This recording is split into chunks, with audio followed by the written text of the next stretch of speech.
Hello everyone, and welcome to This Nintendo Life, episode 248. My name is NBZ, and I just live in Hyrule now. That's all I do. It's the only thing I know. I breathe in the air.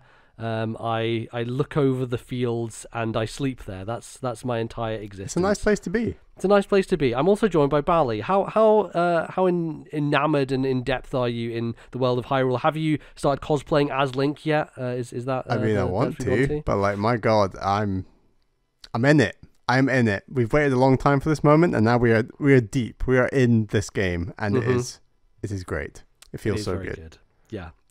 So this is a Nintendo podcast where we talk about Nintendo stuff, and this is probably one of the biggest Nintendo releases in a long time, and we're going to be talking a lot about it, but let's just talk about some other stuff first. So I did mention that I was going to be away during this period of time because the plan was for me to go away to Japan. That unfortunately has not happened. I'm here still in the UK.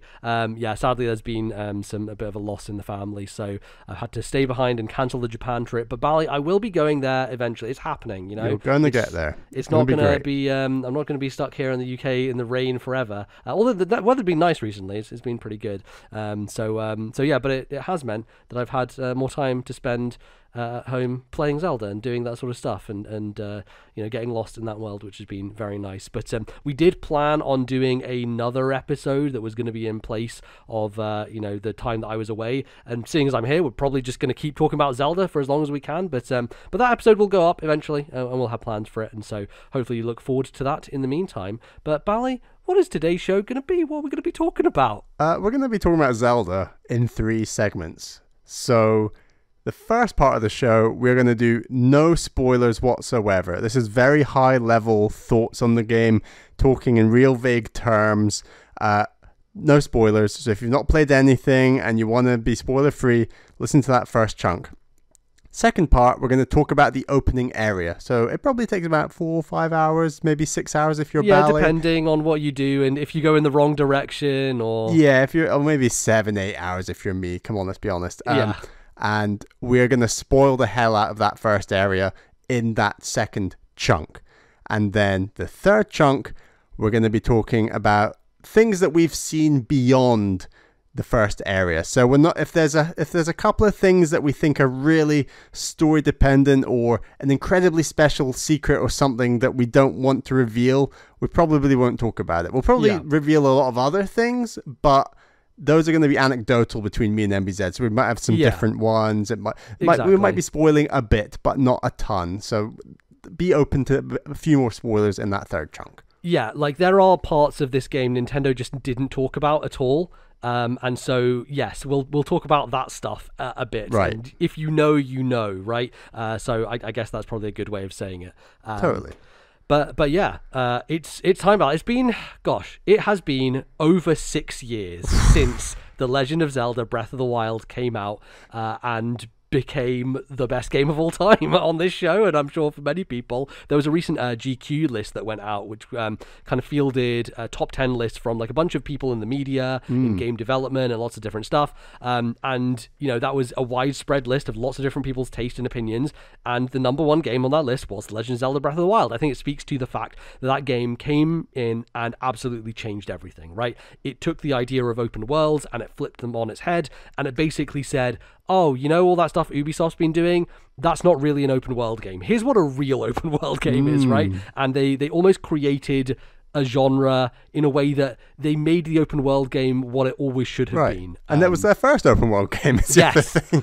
Nintendo has a bit of a knack of this, don't they? They're like, oh, it's 3D? Okay, Mario 64, boom, first try, done, sorted. Like they have a knack for making things work, right? Like their first person game in Metroid Prime, just industry-defining classic for most people. They're very good at doing this, and I think it's because they come at it with very interesting sensibilities. Same with stuff like Splatoon, right? Splatoon, we always talk about of like Nintendo never made an online shooter before. Straight out of the gate, they nailed it with a brand new, different concept that was interesting, unique, and special. And so I think like coming into Tears of the Kingdom, I had always been not skeptical, but like worried to some degree, or like I didn't think that they would be able to recapture that again. And, we can get into it. I don't think they fully have, and I think it's almost impossible to do that. Like, the impact of Breath of the Wild was so significant for me that it's like almost untenable to replicate that again, especially when you're building on the bones of what's already existed. But I think that this game is tremendous and has like sucked me in very deeply. And I'm currently, so my Switch says I'm 65 hours into the game. That's within about 10 days since the game has come out. So, I've been busy as well. I've been working, but also like there's time in the day to where I need to just do something with myself, and that's what Zelda has been. Like, pretty much every day after work 5 hours, like on the weekend, if I'm not doing other stuff, which I have been because things have been going on in my life, so I've had to be move around and do stuff. But if not, if I'm sitting in a place, then I am mainly playing Legend of Zelda Tears of the Kingdom. I think every single time I was online, you were either also online playing the game, or you were online an hour ago playing the game. Yes. And I never saw anything other than those two options. Yeah, exactly. So I have played a lot of The Legend of Zelda Tears of the Kingdom.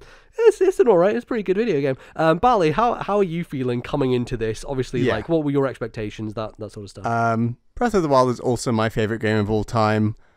I was very skeptical about something either reaching its level or, in the case of open and Metacritic reviews, surpassing the score of the first game, which I think was one of the biggest surprises, like in the last couple of weeks before the game even came out. I think the fact that it kind of clung on to 97 on OpenCritic made me extra excited for day one, where I was really worried that maybe something like the performance of the Switch would drag it down a few points, or it's really good, but it's just not the same. I thought that sentiment was going to be quite common with reviewers, and there might have been a couple of reviewers who said stuff like that, but it definitely wasn't the majority, and that really shocked me. So I was really pumped going in day one.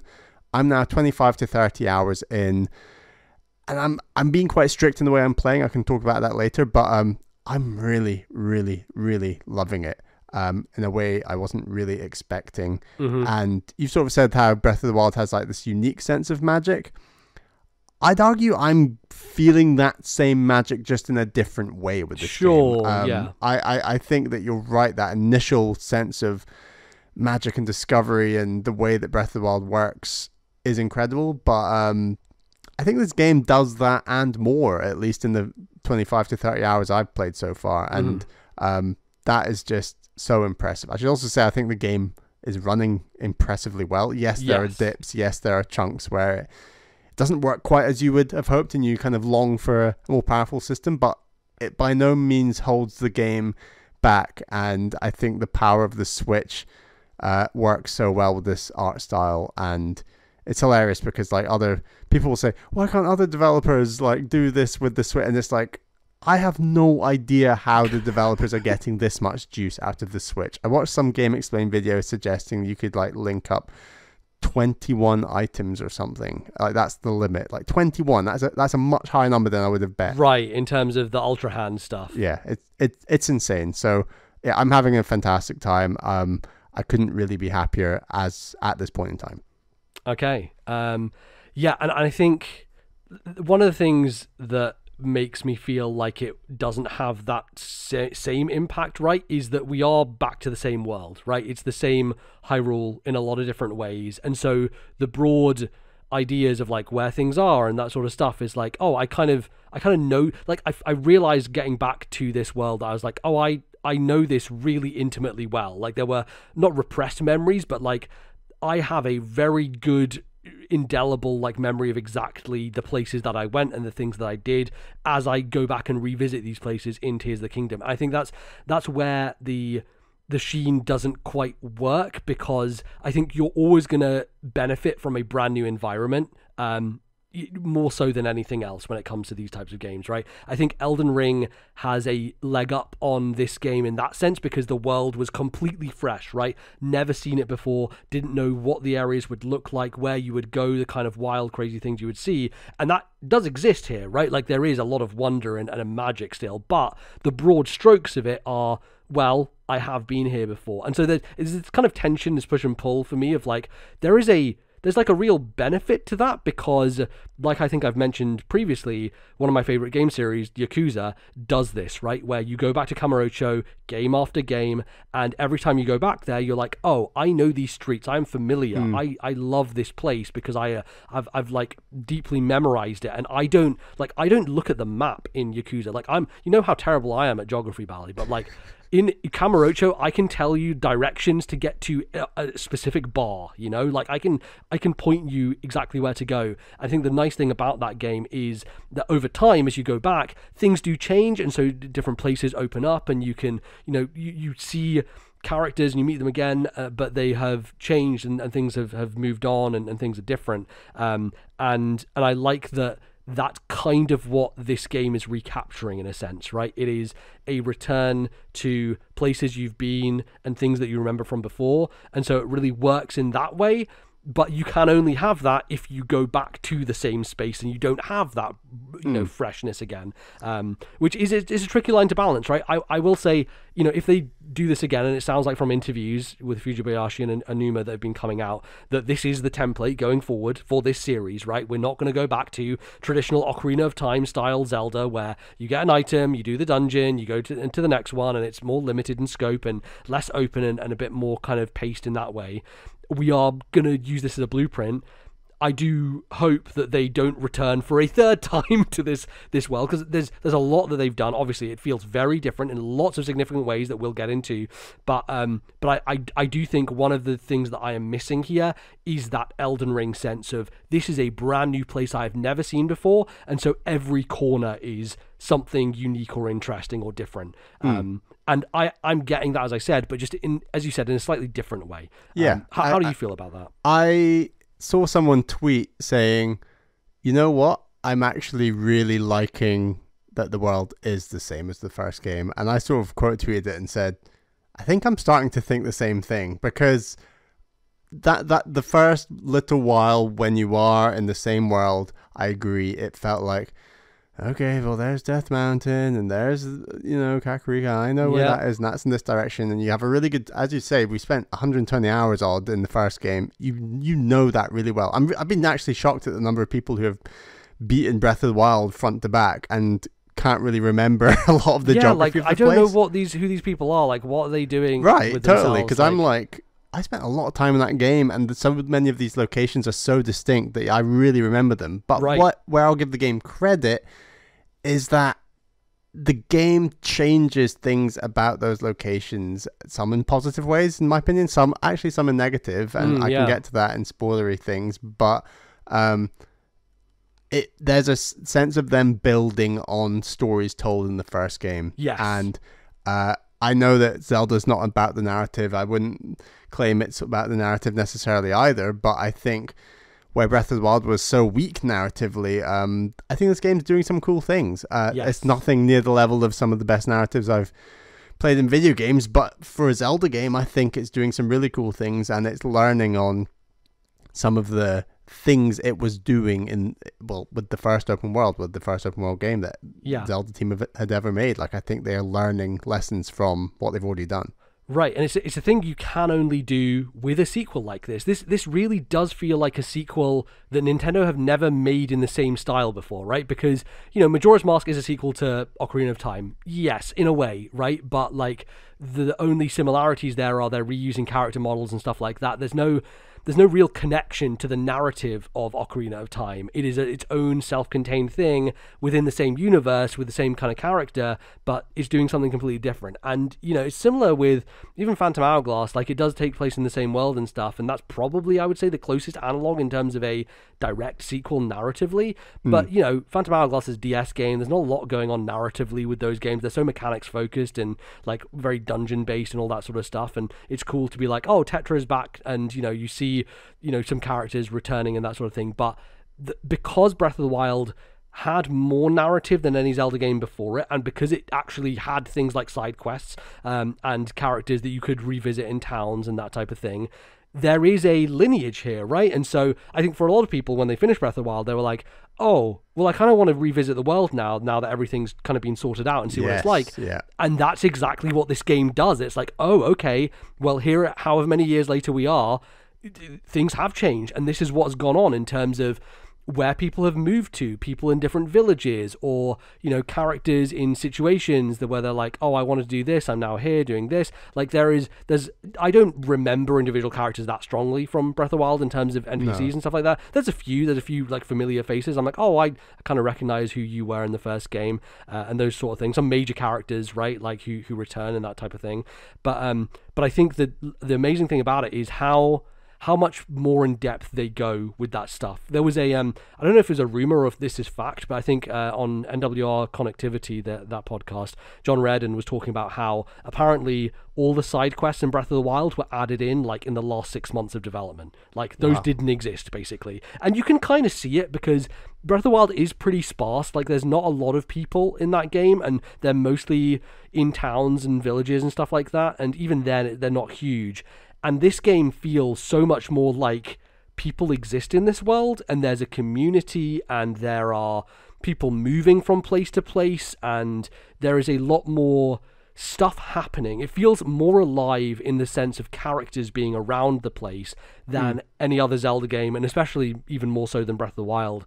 And I was mentioning this to you, and I heard it on another podcast, but this game really feels like it is like it's almost Death Stranding in the way that it's about connections, right? Like literally with the mechanics, with stuff like Fuse and Ultra Hand, putting stuff together, but also with characters and connecting people to places and moving things around and that sort of stuff. Like it feels like that's the almost literal thing that you could apply to this game. It's emotional, it's meta, it's physical, it's all of the above. It's impressive. Exactly. And someone else said that there's a fun, I think it's Into the Aether, talking about how there's like 3 ways in which you could read the word tears, like tears in terms of like the literal kind of tiers of the kingdom, tears in terms of like, oh, there are different tiers of the world, like and stuff like that. And I think there's like multiple meanings you can take from it and what it means, and like the idea of tears, like tears in the world, that sort of thing as well. So there's lots of stuff going on there, and yeah, I do think overall it's a different approach. And I think for me, the thing that I have enjoyed most is that narrative stuff, right? Like I spent a lot of time in, I think it's because like the way the quests link together and the way that maybe it's just the ones that I've done, but like the places that I've been so far, that's the stuff that I'm more invested in, is like going through and dealing with what these characters want to do. And there's this whole kind of split between what types of side quests there are. Like there's multiple different types and that sort of thing. And I think the ones that are a bit more involved have been very satisfying to do, and have been like a cool thing that I've very much enjoyed. But yeah, I'm finding it hard to kind of stick to non-spoilery stuff at this point. So maybe we can kind of start moving into not spoilers, but into the first kind of tutorial area. First area. We're going to spoil the first area, if that makes sense. Exactly. So, including story, right? We're going to, I think, the story in that first area. Yeah, let's talk about story for that whole first 5 hours or so of the game, and so you can put a timestamp here, and you can jump off now if you want. But we'll also just talk about, maybe we'll just start by talking about mechanic stuff, right? Yeah. First, and that sort of thing. So we have 4 new abilities in this game, right? That were all discussed in that big Anuma kind of demo session, that 10-minute gameplay thing, which was really, it was very interesting because someone also said, I think, that apparently Nintendo were like, oh, we need to do this because no one understands what the game's mechanics are. And I was like, well, yeah, because you haven't marketed this game at all, like up to that point. So like, how is anyone going to understand what these mechanics are when you haven't really talked about them? So yeah, I think... Let's go through them one by one. I think you start with Ultra Hand, right? Which is probably the ability of the game, I would say. Yes. It's the thing that is used the most frequently for the most situations and is the crux of the entire kind of building system that goes on. How have you found using this, Bally? I love Ultra Hand. I think that I was always excited from the 10-minute gameplay reveal. I was the most excited about vehicles. I wanted to know, why are they in this world? Maybe we can talk about it in the more spoilery bit after this, but why are vehicles in this world? How am I going to build them? How do they work? How do they function? There's still aspects of the vehicles and how they function that I don't understand that we can maybe talk about in the spoilery bit. But the first use of Ultra Hand, especially on the Sky Island in the opening area, it's just so simple but effective. It's that way of taking, and people have been moaning about like the way that the mechanic works, and I kind of couldn't disagree more. I think it works almost seamlessly and kind of works about as well implemented as you could possibly imagine, given you're playing as a third-person character in a world on hardware that's pretty damn old. I think that the way that Ultra Hand works is kind of unbelievable. It kind of feels like this should be on some other games console, and I've actually found it very easy to manipulate the shapes and build things, and of course a wheel will roll away every now and then, but like, of course, yeah, I like to find my flat surface, get all my pieces to the side, a bit like you're building Lego or something, and then I plan it. I often will build things upside down and then flip them over later, and like, yes, I've got a real system about it, and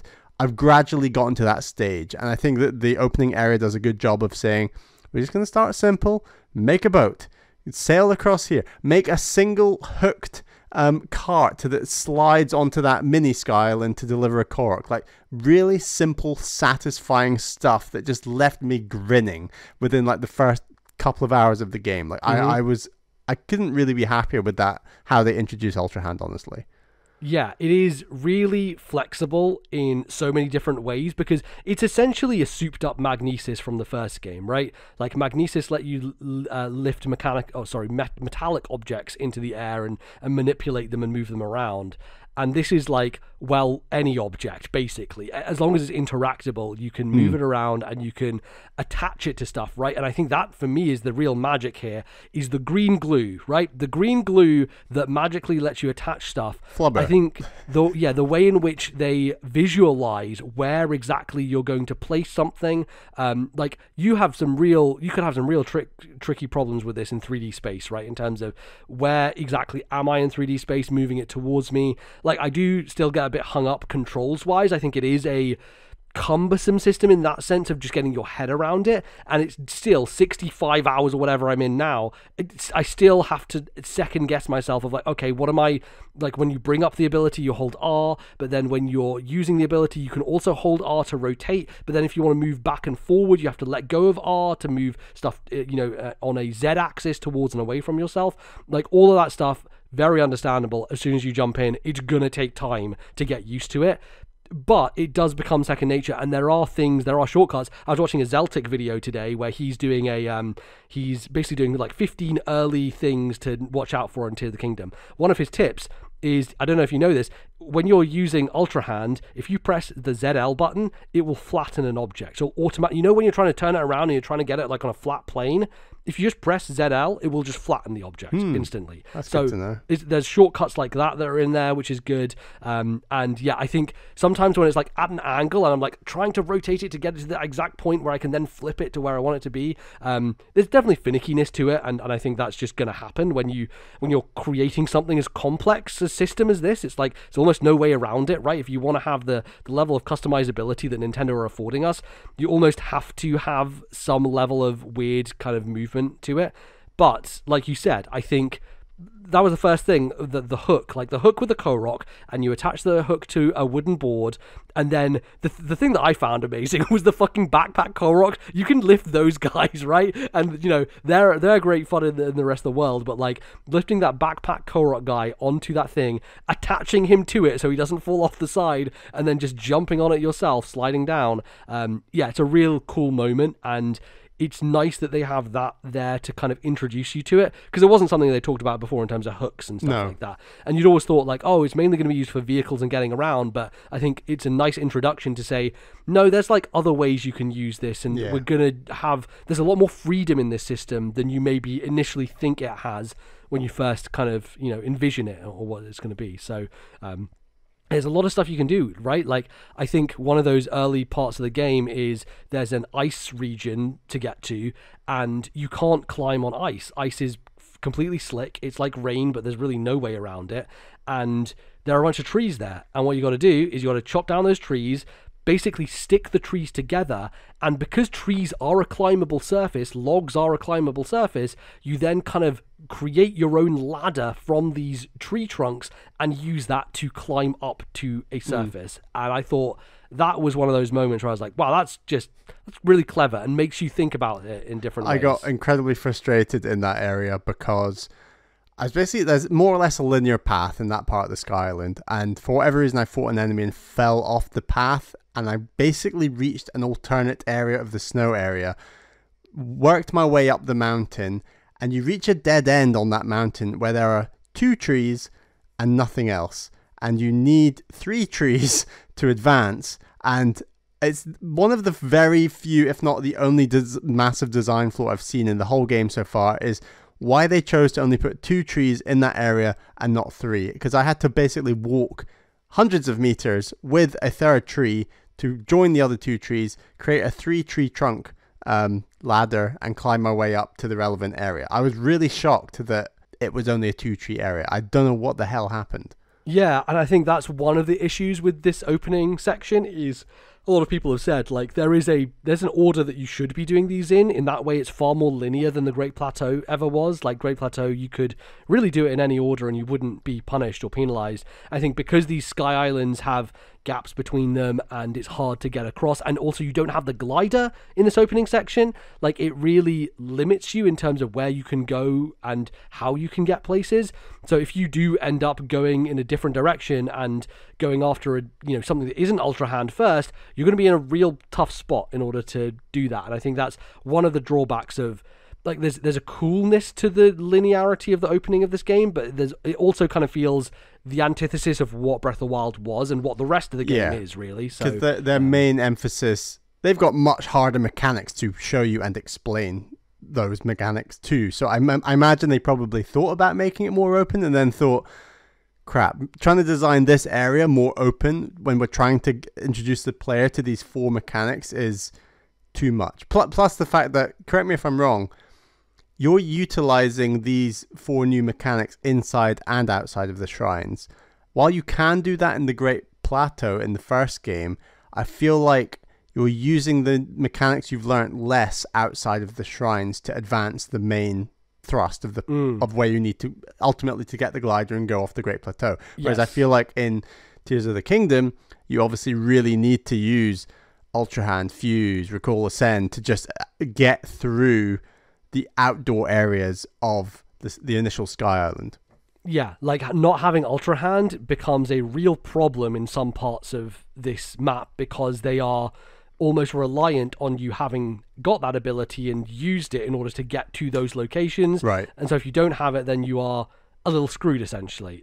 So yeah, and I've definitely heard people with some bad stories about that, and I think for me it was the weakest part of the game so far. Was really? Like, just, yeah, I was like, okay, I just felt a little too railroaded by it, right? And there were great moments, like you were saying, with the hook and that sort of stuff, but I didn't really like it as much as the Great Plateau, and I thought it was a little bit weaker for that reason. So it took me a little while to get into things, and I think partially also, it had been shown as a space already in Anuma's demonstration. True. So I didn't have that kind of like, oh, this is a brand new thing to start it with, even though, like, the surprise of, being on that Sky Island to begin with is very cool. Should we talk about Fuse then? Because I think Fuse for me is cool, but not as cool as I thought it was going to be, right? Not quite. There's definitely a lot of interesting stuff that you can do, and in that gameplay demo, Anuma's like, oh, here's a Korok thing on an arrow. What's it going to do? Turns out not really anything, right? Like, there are certain I think we discussed this of, like, every object is going to have a unique capability, and, like, that's not the case. Like, a lot of objects you get fighting enemies and stuff like that are like, okay, we're just going to give plus 10 attack to this arrow, right? Like, it's not as kind of unique as we hoped it might be. That said, there's still a lot of interesting fusions that you can do, and there's lots of different items and objects that you can pick up that you can attach to arrows, and that you can use to do various effects, right? Like, obviously the Keese eyeball that then shoots itself into whatever's nearest as a homing device. Super useful. I use it all the time. Chew jellies that have, like, different elemental effects. act as fire or electric or ice arrows or whatever, right? So there is stuff there that you can fuse from an arrow perspective. And here's the thing, like, it feels like the bow and arrow is way more useful in this game than Breath of the Wild. At least I'm using it a lot more than I ever did in Breath of the Wild. And I think part of that is because you have all these materials that you can add on, and a lot of them have really useful functionality to them, even if it is more limited. Yeah, it does make the bow and arrow a lot more slow, because am I right in thinking, is there a way of fusing a single item to your bow and arrow and then repeating that constantly, you know? Yeah, I don't think there is, and that's a little bit of a drawback, because every time you do it, you're like, okay, into the menu, attach, into the menu, attach, every single time. And yeah, it does make things a little slow, but to some degree I'm okay with that, because in the heat of battle sometimes I need a little bit of a breather to kind of refocus myself and decide. So you know, I'm kind of two ways about it, but yeah, I do think that, like, that level with the bow and arrow, I was hoping for a bit more, and it's not that it's under-delivered, but maybe I just haven't tried as many. Like, I've tried a lot of objects, you know, and for the most part, a lot of them are just like I tried the octo balloon. I was like, it doesn't. I thought this would maybe like make a balloon or something. Like, exactly. Doesn't seem like it does anything unique. It just kind of like puffs against a wall and just falls down. I'm like, okay. I mean, the octo balloon's a good example of that's essentially like crafting before Tears of the Kingdom, where you could attach stuff to the octo balloon and then blow it over enemies and like drop bombs on them, and like you could properly. It's like a loose version of Ultra Hand almost. Yeah, I think that Fuse it's ultimately just predominantly 90% of the time it's the weapon scaling of this game. They've completely removed all powerful weapons in a traditional sense, and everything's rusty. If it's not rusty, it's fused with something else, and you're essentially starting with your vanilla weapons and fusing them with cool stuff that you've knocked off of enemies. And that's not really the way that Fuse was marketed to us, I would argue. I think Fuse was more marketed as in, oh yeah, you can make your stick extra long, and I don't really I haven't found myself doing that a ton in the game. It's been a lot more about my favorite type of weapon are the melee, where you can have a sword and shield at the same time, and so I like the rusty standard swords, and then I'm just basically whapping on whatever it's the meanest, baddest horn or whatever from an enemy and putting it on that, and that's kind of how I've been using Fuse the most. Obviously there's really cool stuff you can do around the shield. I've done a lot of that stuff that we've not mentioned, but predominantly it just feels like weapon scaling, which is fine. I like it. It just doesn't really have as big of an impact as these other abilities perhaps as we originally thought. Yeah, I think like that's the thing, is I wanted a bit more. There is creativity in the weapon stuff, and you can do weird stuff. So like a mushroom, if you attach it to the end of a stick, it has like a bounce effect where if you hit enemies, they'll just What type of mushroom is it? The Hylian one? I think it's a regular Hylian mushroom. I tried it and it just wasn't bouncing. Yeah, I think different ones have different effects, right? Like the puff shroom is one that Anuma showed off that like creates like a cloud of mist, and then you can sneak strike enemies and stuff like that, which I think that's neat. But oftentimes when it comes to those one-off items, they disappear after use, and then you have to fuse something else. And I have tended to prefer, like you said, oh, here's a moblin horn that's like a hammer, let's attach that to my item or to my weapon, and that's going to be the thing that stays on there until it breaks inevitably, and then I'll have to get something new. But yeah, it really makes it so that you have the resources to create weapons pretty much anywhere and everywhere, which I think is quite nice actually. And it hasn't really affected durability. If anything, durability I think is actually worse in this game. Like things break really fast, like in a way that I don't think Breath of the Wild did. And yeah, I think that will annoy a lot of people who didn't like the system in the first game, but I guess to mitigate against it, they have given you a bunch of different objects that you can use in order to fuse stuff together. And there's some cool, like, not secret stuff, but there's some cool, like, things that the weapons will tell you, like, oh, this one is extra durable, so I'm gonna, like, I really love the big sturdy thick sticks. I use those with either stones or boulders or like spike balls, and those become my farming weapons when it comes to big rocks and ore deposits and stuff like that. I always make sure to have one big sturdy thick stick, because the property of that is it's extra durable, and so I can keep that around for a really long time, and I can do like, 10 different caves, using just that. The thick stick, is that the wooden stick or is it a different type of stick? There are a couple of, there's a regular wooden stick, but I'm talking about one that's like a big, it's called a sturdy thick stick, I think it is. Okay, right. And some of the enemies have those, and I always keep a couple of those around, just, as I said, in order to basically be my bruiser, bash down a bunch of ore, which is all over this game in lots of different places. So yeah, I have like different categories of weapons. I think like obviously there's a bunch of Zonai stuff in the sky, and when we start talking about narrative stuff, I think we'll get into that. But the Zonai swords are really cool because if you fuse them, and this is on the Sky Island to begin with, is like those Zonai constructs that you fight, they have horns, and if you fuse a Zonite horn to a sword that's also Zonite, you get additional power. So even though it says this number is like 6 and this number is 3 for the different ones, combining them together, you're going to get something that's actually a power of like 14 as opposed to a power of 9, because two Zonite things together create a Zonite style weapon that is just does more damage, lasts longer, that sort of stuff. So I've really enjoyed that, and that tends to be the case. If I find a Zonite hilt, I'm like, well, I can't attach anything to that isn't also a Zonite part, because I want to get the maximum out of it, essentially. And it definitely feels restrictive in terms of inventory space and stuff like that, just like the first game did. And I've managed to get around that at this point, but there's a lot of moving stuff around still, and I still think that if you didn't enjoy the system of using stuff and breaking stuff and getting new stuff again, it's not really been improved here, at least in the way that I think those people wanted, right? I guess that's a shame in some sense, but yeah, I think Fuse is fun in the way that like you have an idea and you're like, oh, I kind of am interested in what this does, right? Shields are super interesting, where depending on what you fuse to a shield, that can have some effects. Like one of the early items is the fan, right? And so you can attach a fan to your shield, and now it's just going to blast air at an enemy and push them backwards, right? Like there's fun little things within that I think are quite neat. But yeah, I'm sure we'll dive into some more of those fuse mechanics later. The next ability, Bally, is Ascend. One that I think a lot of people on Twitter have been like, I keep forgetting to use Ascend. And really, because people have been doing that, I've never forgotten about it because everyone's talking about it. Yeah, it's reminding me a lot. Yeah, totally. Yeah.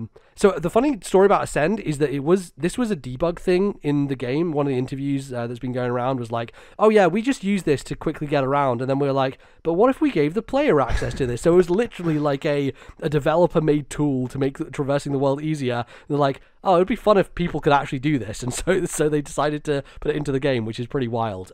Because it does feel like it breaks the game a lot of the time. I don't know what your experience with Ascend has been, but I use it in a lot of situations, and I feel like I fudge it in a lot of situations as well, which is a good feeling, Yeah, it's quite lenient on certain things that you're just like, right, there's just a smidgen of surface to get up, and there's kind of like they make a point of things that do jut out and things that the world is forgiving for those who are trying to use Ascend all the time. I would say that occasionally there are surfaces where you're just like, oh, it's just out of reach. It is just out of reach. And obviously there are ways, and I saw you do a cool video, MBZ, where you make a ramp and then you can get closer to that point, but sometimes you're unable to do that, or for whatever reason, and that can be frustrating, that you just wish the range was a little bit stronger. But equally, I'm definitely climbing a lot less, which is good. But so I initially thought, I don't need a stamina wheel, I'm just going to ascend everything. And then I realized actually stamina is really useful for gliding because that's still a really big part of the game.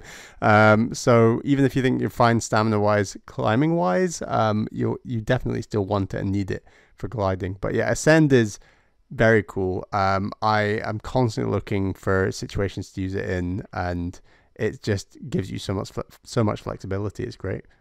Yeah, I do love that it works with stuff that you make. So like obviously there are wooden planks all over the place, or like the hooks or whatever. There's loads of objects, and those objects often can be ascended through. And so I think one that you're referring to is one where I kind of made a long set of planks and like jutted it under a rock to like angle it, and then ascended up into it, and then used that because that height was high enough to get to another platform higher above to ascend even further. So yeah, there's ways in which you can really fudge it and use things that you have made through Ultra Hand. I think this is what this ultimately comes down to at the end of the day, is like Ultra Hand is the nexus around what a lot of this game does, and especially Ascend and Recall are two abilities that only feel like they're reaching their maximum potential when used alongside Ultra Hand, right? So I think like that's the interesting part, where it's the first ability you get, and it is the one that I think has the biggest effect on the game, and it even has the biggest effect on the other abilities as well, in a lot of different ways, which I think is very neat. And yeah, Recall is the last one that you get. Like, you kind of do the first 3 tries, and then you go to the place, and they're like, nope, one more, buddy. And you're like, all right, off I go to do one more. And Recall is one that I think when I first got it, I was like, yeah, there's some cool stuff you can do with it. But I think Recall is maybe the most powerful in certain situations. Like, it's kind of crazy that every single object in the world that is also movable with Ultra Hand also has its entire movement data for the last, like, however long recorded.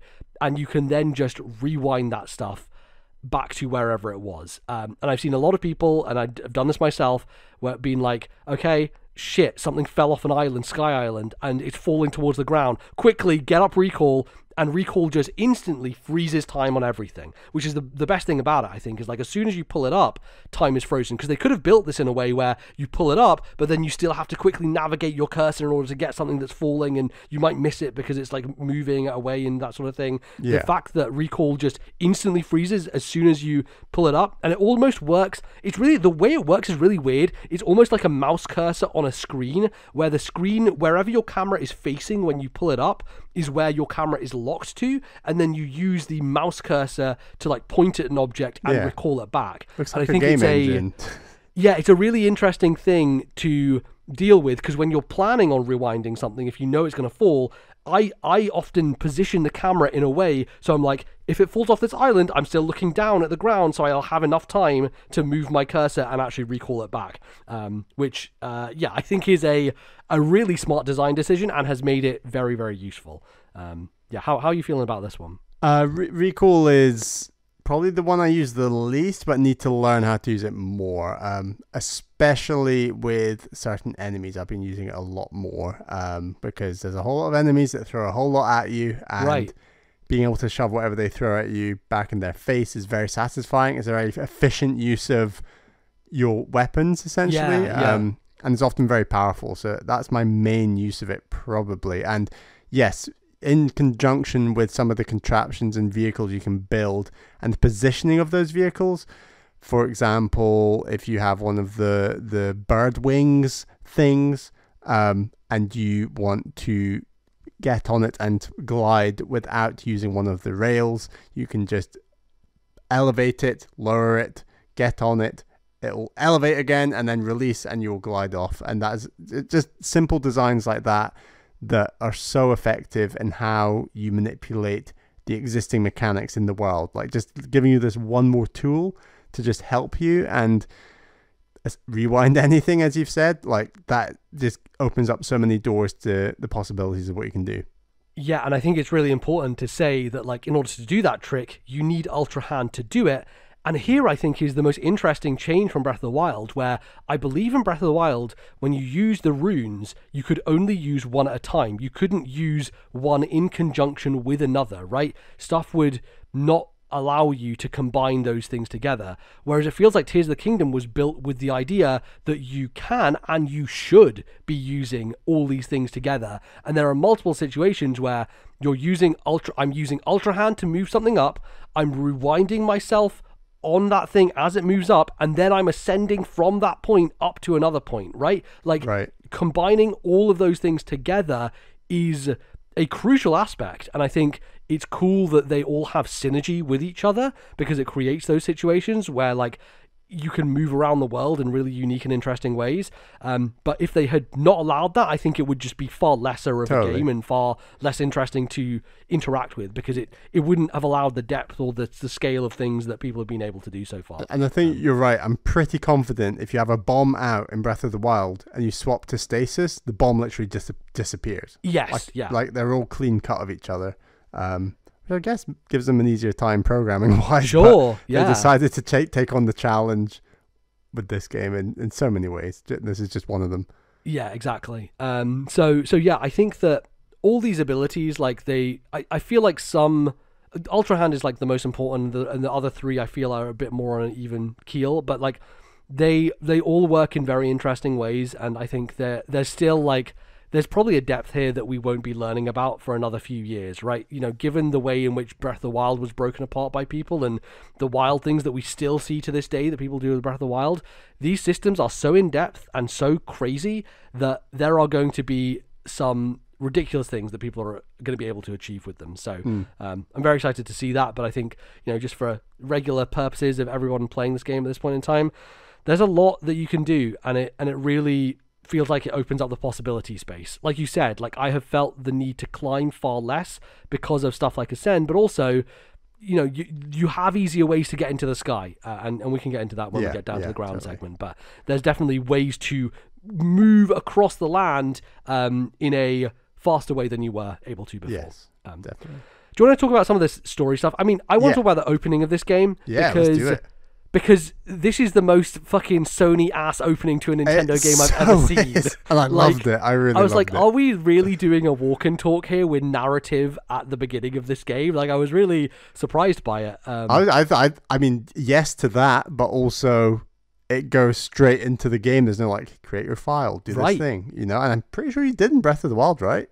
I want to say so, yeah. I want to say that there's a main menu that you say new game, and then it starts. Just go straight into this walk and talk, and like the events of the first game have passed, and you're going down the stairs with Zelda, and there's the torches, and you're kind of getting like a pseudo tutorial at the same time, and you have all your hearts and everything, and your full stamina wheel, and you're I'm fully powered up. You get the Samus moment. It's in there. Yeah, it is. And yeah, it's interesting because this was literally the first thing they ever showed us of this game was Link and Zelda going underground on this expedition to try and find something, and they find, you know, a dehydrated Ganondorf underneath the castle, and then everything kicks off. And that was the 2019, I want to say, trailer.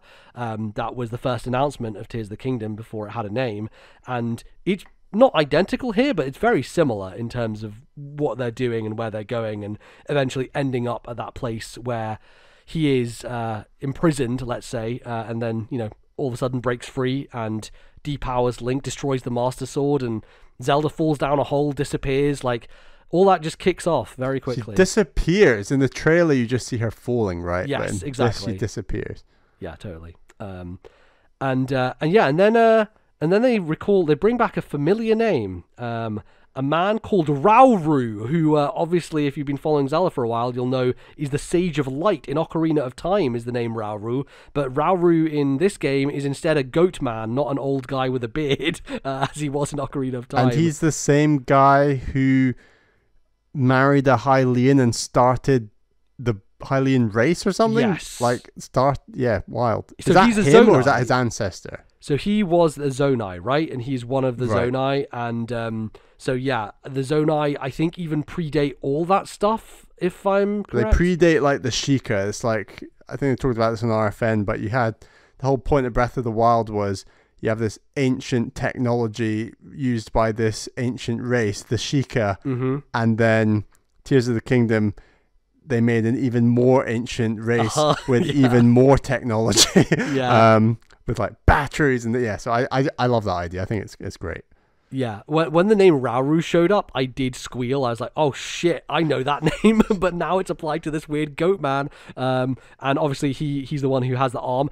But like, here's the thing, right? I think the setup, and that might be something we can get into as well. Like the setup, there's lots of familiarity into the kingdom in terms of its structure, and the tutorial island is very similar. and also there's a ghost guy who's talking to you the whole time, right? Like it's the same thing, the same setup in that way. You're doing the 4 shrines, and then you're going, totally. Exactly. So like there is a template here, right, that they are sticking closely to, and I think that's one of my pitfalls with Nintendo when it comes to sequels. It's like they make something bold and different, Splatoon, and they're like, Splatoon 2 is very the same. Splatoon 3 is very the same. And that's my only worry, I think, going forward with the series is like, if the third game like this opens in the same way with a secluded place with 4 different shrines you do, and like, I'm like, okay, let's try and break out the mold a little bit more, Nintendo. But yeah, at least here it does feel familiar in that sense that like, oh, this is a guy from the past who died and now he's a ghost and he's talking to you. But you do have his arm, right? You have his arm, and his arm is also the thing that was holding down Ganondorf, right? So there's a lot of interesting stuff that even this opening brings from a narrative perspective. So yeah, I don't know, from that kind of opening stuff, I think actually does that opening stuff end with the Master Sword on the pillar and it goes and you see Zelda take the Master Sword? I'm pretty sure that's it shatters. Yes. And then I think you have the Master Sword. Yeah, you have it to begin with. Link has it, and the final cutscene before going to the next place is the Master Sword goes through light, goes through realms, goes through time, I don't know, to Zelda. Yeah. So she has like the broken Master Sword. She's standing in the exact same place, but somewhere else. So I was like, here we go. We've got the whole Twilight Princess Dark World, or like Link Between Worlds Dark World, or Link to the Past Dark World. Like we've got 2 worlds going on. Is what I envisaged, but who knows? Who could say? Who knows? Yeah. I love that opening out. What did you feel when you realized that big temple in the middle of the place was the Temple of Time, and how disappointed were you that it wasn't a dungeon?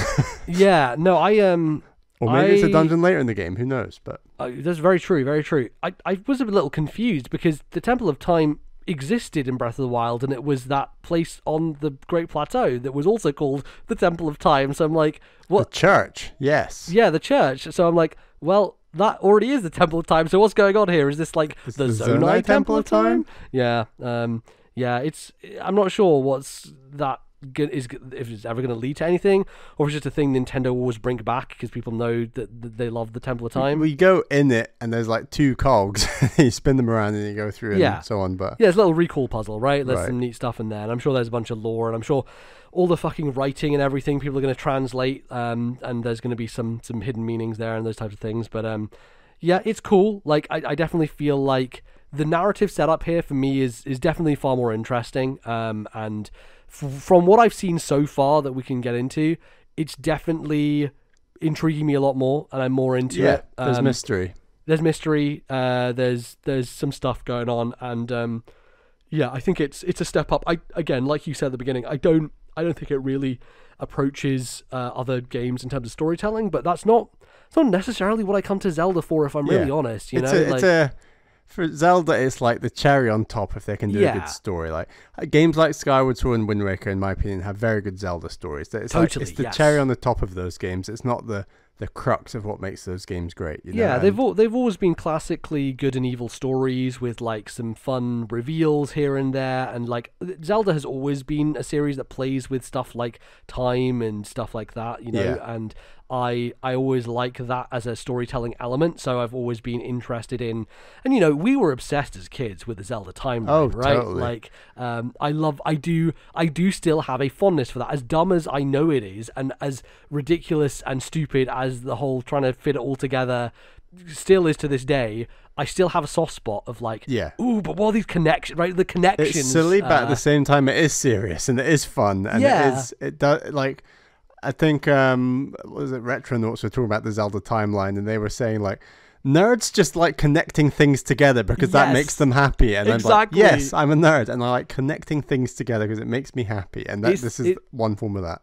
It is that Leonardo DiCaprio meme pointing at the screen being like, I know that thing, I get that reference, right? Like that was us with the Mario movie as well, right? That's exactly why that movie works.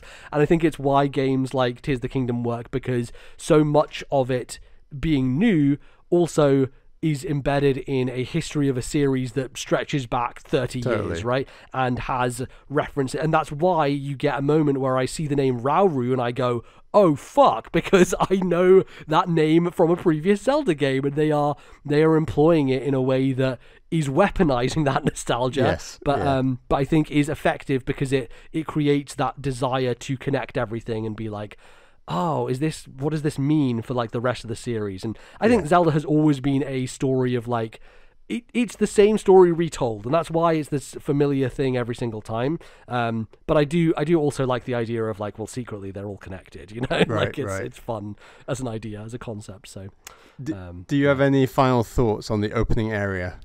I don't think so. I think it's, as I said, I think it's a little clunky in terms of how linear it kind of has to be, but I think it does a really good job. Give me the damn glider.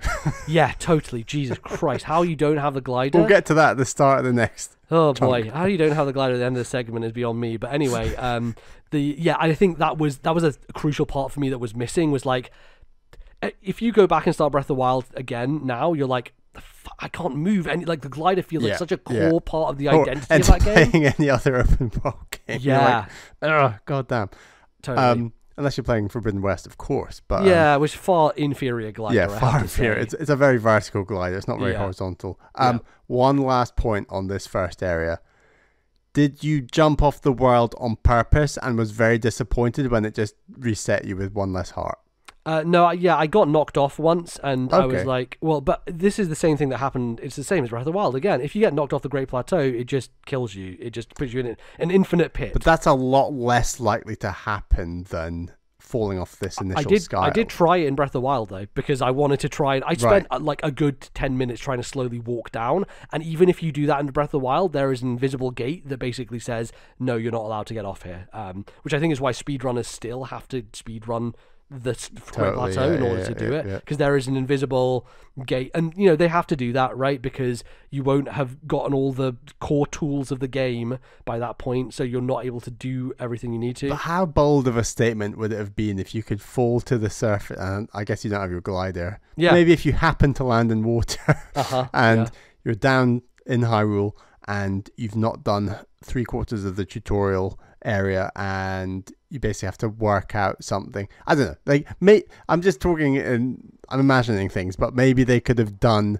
something silly that would have helped you get back up and you continue the tutorial. I don't know. Yeah, totally. But they didn't, because I guess Nintendo still, as much as freedom as they give you, they still want to make sure you learn stuff. You need to do the damn tutorial, all right? We're giving you all these complicated mechanics. You are not jumping off this island until you've done all the mechanics. Yeah, I'm surprised you're saying that, Bally, because you're a tutorial man here, I mean, I was like, I'm going to go out of my comfort zone and try jumping off this thing. Okay, all right. MBZ would be proud of me. Yeah. I need to give it a go. And just in case something weird happens, no. Nothing that fancy. You lose a heart basically and they reset you. So it's cool. I think it's definitely got its issues, but I think that as an introduction to the game, it was neat. Yeah, and I loved it. Yeah. So we're going to take a break here, but we will be back after that. I'm going to get into some other stuff. I don't know how to explain spoiler levels here, because everyone goes in different directions and stuff, but we're not going to do story spoilers or anything along those lines. We're going to do basic level spoilers that you will encounter in the first 20 to 30 hours. Sure. Yeah. And if there's any seriously juicy bits, we'll leave them out. And likewise, story stuff we'll also leave out. How about that? We'll eventually end up doing a full-blown spoiler cast for this thing at some point. Yeah. But I think we'll get deeper next time on the show, probably, right? We'll go a bit further and we'll keep going further until we get to a point where eventually we will do a big spoiler cast. So hopefully that makes sense to you. So if you're leaving us now, thanks for listening. But until the next break, we're going to come back with some more details of Tears of the Kingdom. See you in a bit.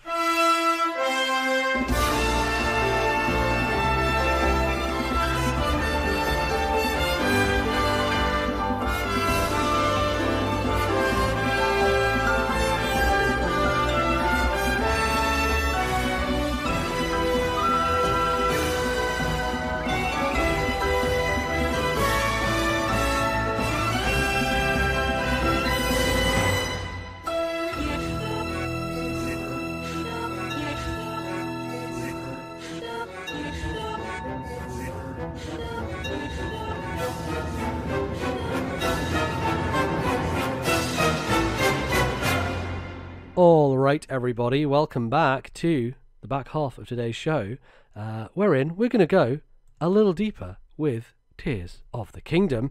Let's talk about getting down to the surface, Bally, because obviously that happens straight away and you're falling down, obviously don't have the paraglider yet, and so you dive straight into a body of water, whatever body of water is closest, and then they kind of like set you on a main quest. And my main thing here was like, well, I need a paraglider. How am I going to get one? And you just have to keep following the main quest in order to do Have you that. listened to RFN yet? I have, yeah. I heard James Jones's entire story about missing the paraglider for like 12 hours or whatever, which sounds like hell, like holy shit. It makes it for a great story, but my goodness. I think you went to like the summit of Mount Leneru or something insane, and then that's nuts, man. Absolutely wild. Crazy. But yeah, I did go onto like the internet and was like, how do I get the glider? I just wanted to get it straight away. So it's like, just keep following the story. I was like, all right, fine. I'll just keep following the story, because the thing was, at that point in time, I wanted to just run away and do anything else but the story, because I think the first island constrained you so much that I was like, That's what you want to do when you land, right? Yeah, totally. I think getting the glider, doing this pointless walk up to Hyrule Castle and back again, just to see the initial cutscene with Zelda is one of the strangest decisions I've seen in the game so far. Totally, and really took all the wind out of the sails of that, landing on Hyrule and doing cool stuff. Yeah, totally. That's why I think the reason they don't give it to you is so that you are forced to do a big landing into water, because what the game is teaching you is that no matter from how high up you are in the sky, if you land in water, you'll be safe. And that's what the game wants you to know, and they can only do that by not giving you a safety net like the glider.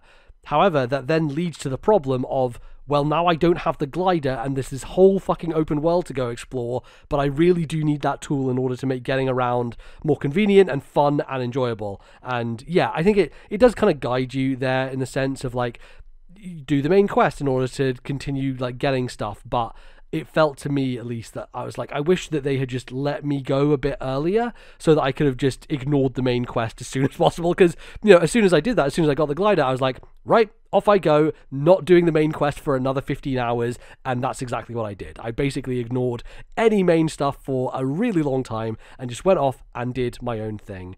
And I found some stuff. But Bally, should we talk about some of the kind of changes here, some of the things that they've done in terms of the overworld and what's happened to it? Because I do think it is very fundamentally the same, right? Like in terms of, I went to Hateno Village and I'm like, oh, it's the same in a lot of ways, but narratively things are different and characters are different here. Or you find a place in the overworld where you're like, oh, now there's some ruins here where there weren't before. So like there are a lot of changes, but I think the difference here is like, I know where everything is and I have familiarity with it, and so it's more so I want to go back to that place that I like and see what had happened with it, right? I don't know, did that lead you in terms of where you wanted to go first?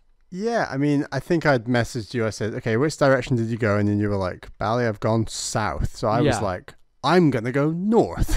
So my main direction was kind of towards Death Mountain, and Death Mountain's actually the northeast. So I went to the Death Mountain area and then like northeast of that, so the Akala, sort of autumnal region. Yeah. And then a little bit more east because I wanted to get the 3 relevant map parts that linked those 3 together. So I think I've got the area just north of like Kakariko.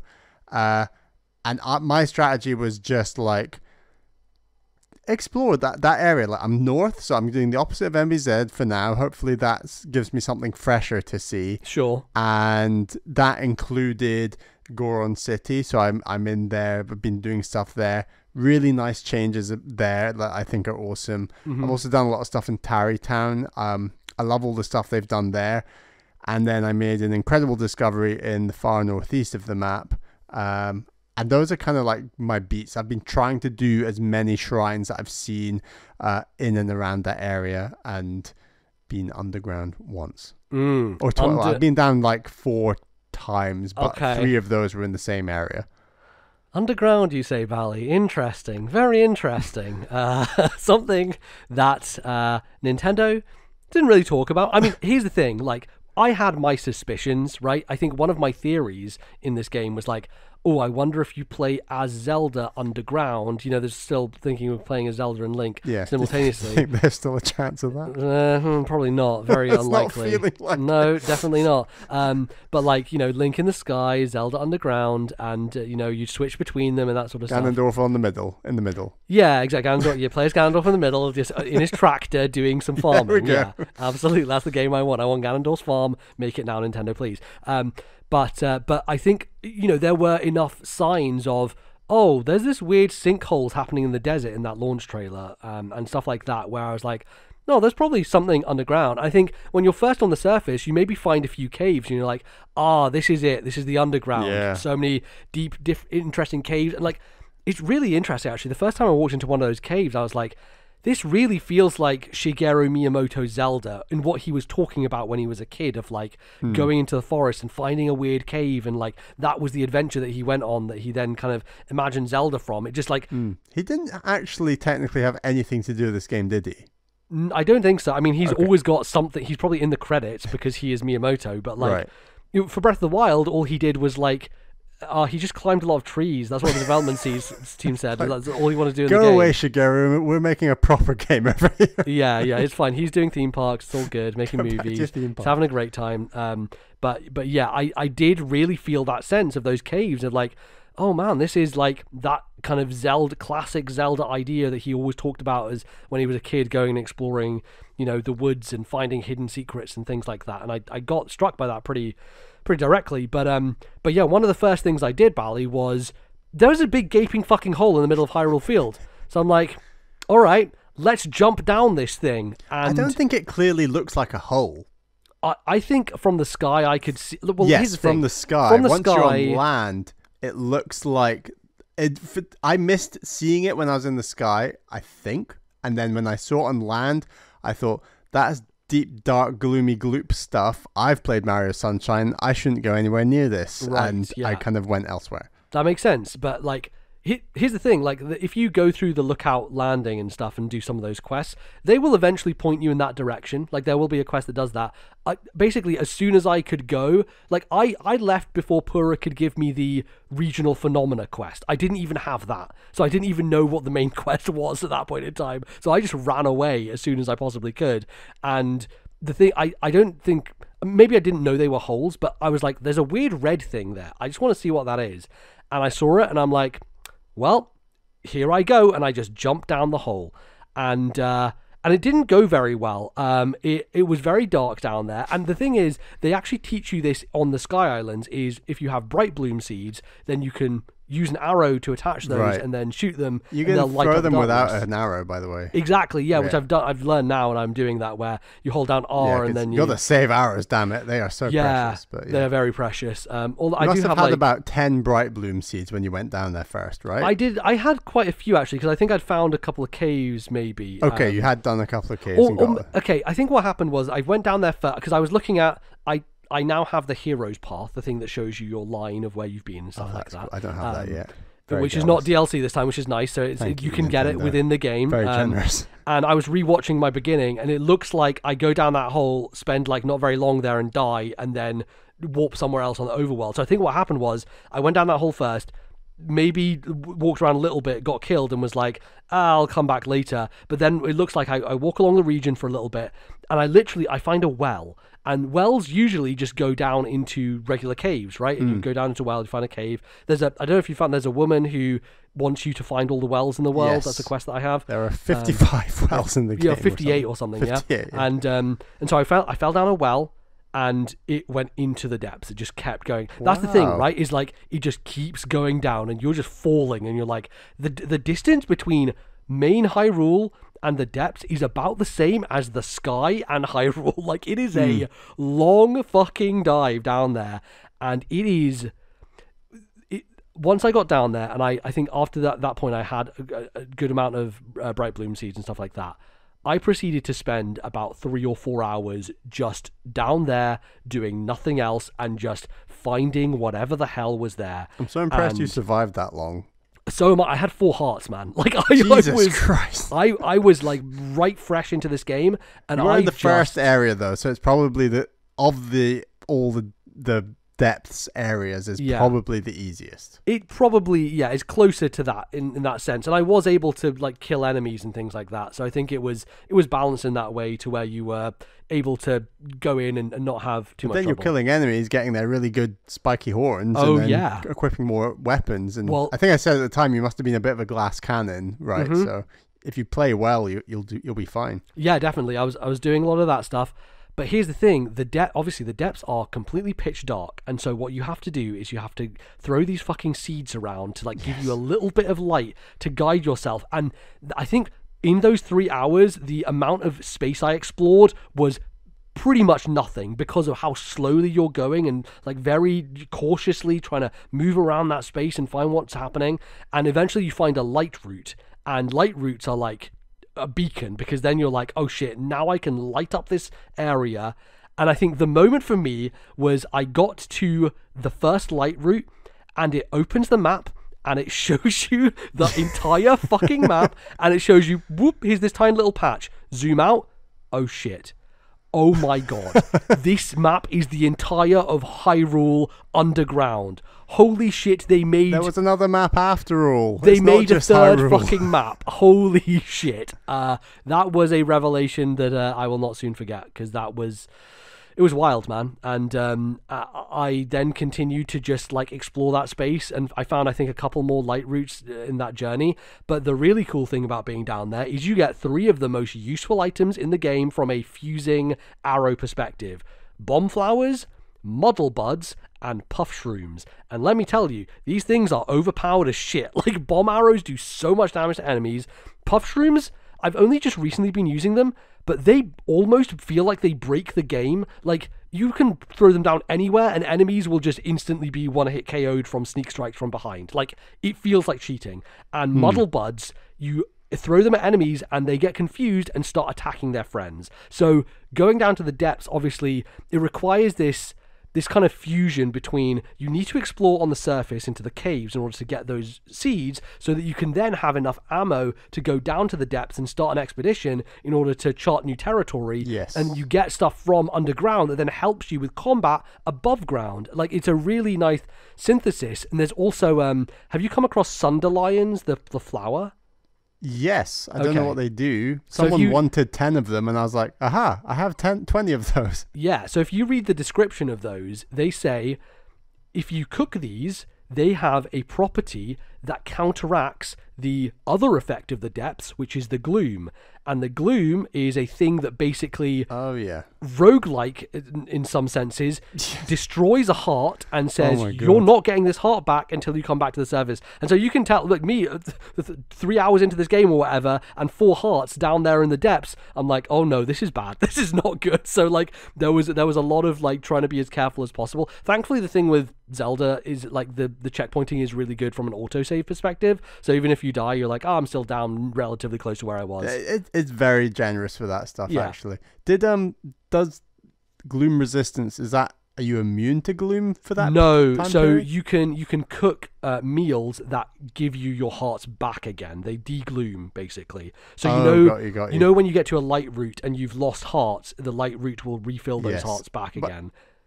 It's basically what that food does. It refills your broken hearts to empty hearts. Yes, it does. Fill your hearts. Well, so yeah, that's what this food does basically. It will fill some hearts, but then it will refresh your broken hearts as well. Right. So, have you been using the Dazzle? I have a lot of Dazzle fruit, but I haven't really used it that much. Tell me about the Dazzle fruit. I found it very useful. Do you remember what it does? Yeah, no. I think does it like stun enemies or something? It lights up Link when you're underground. Oh, you mean like eating it? Yeah, you eat it, and then you've got like 7 minutes of Link himself gives off light. Got you. So well, like, that's very cool. The bright bloom still helps massively, but the real close area to Link is not pitch black because he's giving off some light. So it's super helpful. That's very interesting. I have not needed that for a specific reason, because as soon as I went down that well, one of the first things I found in the underground was a chest. And inside that chest was a piece of equipment called miner's armor. and it is an armor that produces a glow for Link. So I did have that as the first thing that I had when I went underground. Like, just so happened to go down the hole where I was right next to a piece of armor that really helped that early game. Is it strong though? It's probably my strongest piece of armor now because I've upgraded it a bunch and stuff like that. But yes, it's the thing that I wear most of the time, and it obviously gives off a big glow around Link. So, but it's really cool, right, that you have that solution because you don't have that yet, and so you need a way. I've not upgraded a single piece of armor anyway. Right, exactly. Yes, there's a lot to get into with that, but for me, I think the reason the depths is so interesting is it provides that newness that I was missing from Hyrule, right? Like, I think like when my first kind of couple of hours on the ground in Hyrule were like, yeah, I'm enjoying it, but it feels so familiar, and I'm like going to these places I already know, and I'm not finding anything that fresh that's really enticing me. And as soon as I got down to the depths, I was like, this is unknown, this is scary, but in a way that was good for me. Like, I wanted a sense of adventure of a uncharted space. And because I just went down there without any quests or anything guiding me, the discoveries I came across felt so out of left field and organic that it really surprised me, right? I think that's one of the benefits of playing these games, Breath of the Wild and Tears of the Kingdom, in that way, of ignoring, because ultimately the main quest does take you there. Like, if you talk to Joshua, I think, in Lookout Landing, they give you a quest that sends you down there to like take a photo of something, and they basically they kind of ease you into it, and they're like, yeah, you can do this, and you go along this line, and you just go from one light route to the other, and they make it kind of tutorialized in a way through that quest. But because I ignored all of that, I found I found an entire thing, a huge discovery, and I came back to Lookout Landing at like hour 40, and I talked to them, and they're like, oh, you've already done this thing that I had a quest for you to do, but I just found it on my own. Basically, I found a core part of the game. So you know the wheel to choose between your Ultra Hand stuff, everything? Yes. So I've fully filled that out now. Nice. And the thing that I found was like, I just came across it, and I was like, oh shit, literally on day 2 of the game, I came across this thing that I think a lot of people, yourself included, haven't even found yet, right? So it's one of those things that I think is, you know, it's to its benefit and its detriment, because like, you don't have this really useful thing that I have, but you know, it's the benefit of me just stumbling into it, you know? Yeah. So I think that there's just, my advice for the depths is like similar to what you've been doing, is just ignore quests, just go down and see what you can find, and you will find some wild shit down there that is very cool, and I thought just felt very organic in the same way that Breath of the Wild originally felt to me. So I think that's why I've been drawn to the depths so much, is because I felt like that lacking exploration surprise in the overworld, and it's been given back to me in the form of the depths. Now, I will say that the depths do tend to feel a little samey after a while. Like, there's only so much that they can do down there with the space that they have and all the gloom. Like, it becomes a kind of level of survival, and the more survivable you get, the easier it gets and the less interesting it gets, I guess. And there's only so much new stuff they can throw at you. So I've explored a good amount. I feel like I've seen a lot of what the depths has to offer, but maybe I'm wrong. You know, I've not been to any of the northern part of the depths at all. I've done mostly the only part I've done. Yeah, totally. So you will have seen parts of the depths that I've never even been to yet, right? So that's the wild thing about this game, is it's so fucking big. And I think that having uncovered parts of the map as well now is, you open up with those towers, you open up the sky as well as main Hyrule in terms of the map structure. It really does feel like there's not that much in the sky, if I'm honest. It feels, for something Nintendo marketed so much as a heavy part of this game, it feels very lacking compared to like this entire underground that exists, right? So yeah, I don't know. Have you done much in the sky or tried to go back there at any point or anything along those lines? So sky-wise, I've been there 4 or 5 times. Depths, I've been like 3 or 4 times. I've got really memorable stories from both experiences. So depths, first of all, I was aware of the depths because I did eventually see a hole when I was exploring in the kind of between Akala and Death Mountain kind of area. I was very high up, and I'd had some of the hands attack me, and we can maybe talk about hands. Okay, all right. But I was like dodging hands, and then I had to glide off the edge, and I saw this hole like in Akala. Well, it was in this valley first. I went down there. I just saw like the bokoblins, the depth version of bokoblins, like, and they killed me very quickly. And I thought, I'm not feeling this. I don't really want to do this now. So I didn't go back down there. And then later I saw another hole in the middle of the Akala region. I was like, oh, MBZ talks a lot about all the cool stuff he's seen. And I had worked out you were talking about the depths. I was like, okay, right, cool. Yeah. It must be the depths. I've already been down there once. I didn't have a great time. I've just got to put on my big boy pants and just go for it. And I went down there. It was pitch black.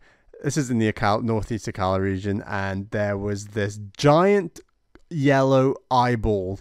And that's the only thing I could see in the dark. Okay. And then I died.